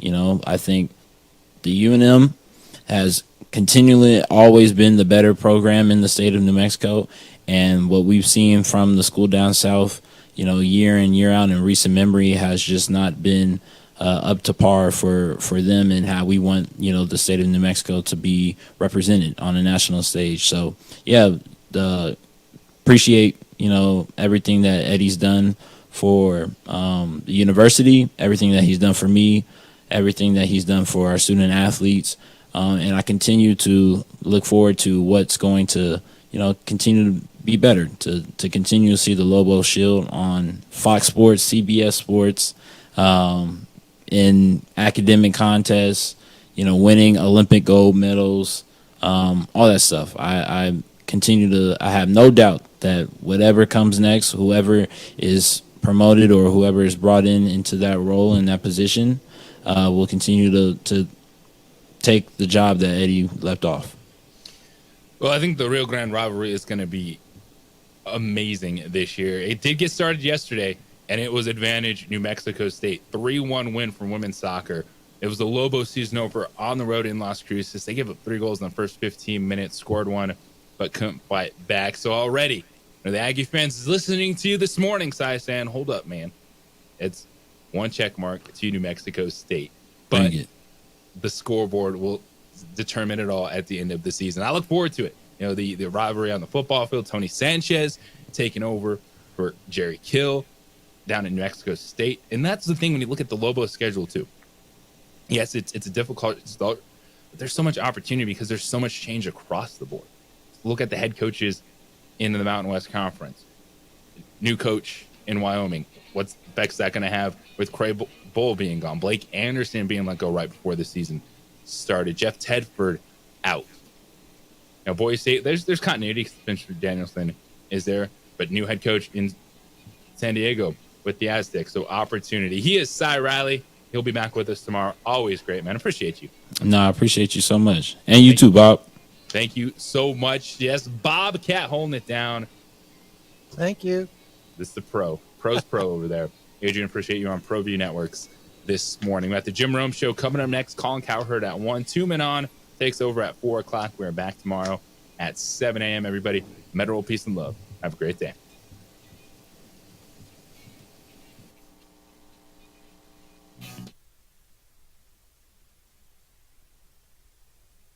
We would like to thank the following sponsors for making this broadcast possible. ProView Networks would like to thank the following sponsors for making this broadcast possible. Hans Whitler Automotive, German car maintenance and repair in Albuquerque, New Mexico. Call 505-294-7684 or visit hanswhitlerauto.com. Albuquerque's leader in sports is ProView. From pros to prep. All your favorite action.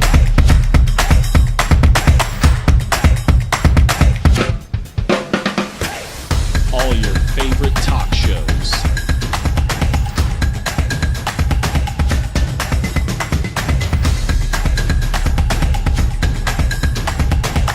Find it on ProView Networks.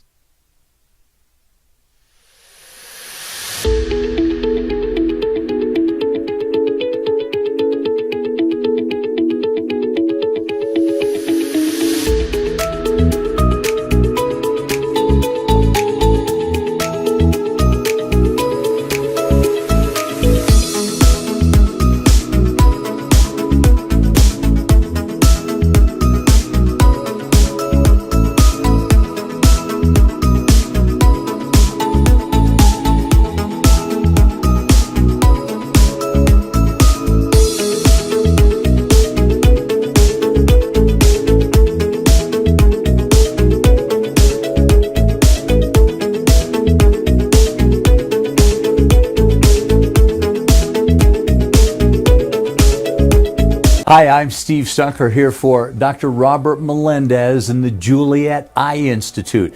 You may remember me like this, but no more. The glasses are gone. I tossed them months ago because of a brand new procedure from Dr. Melendez known as RLE, Refractive Lens Exchange. The latest technology, the best eyesight I've ever had in my life, and you can check it out by clicking on the link in the description right here.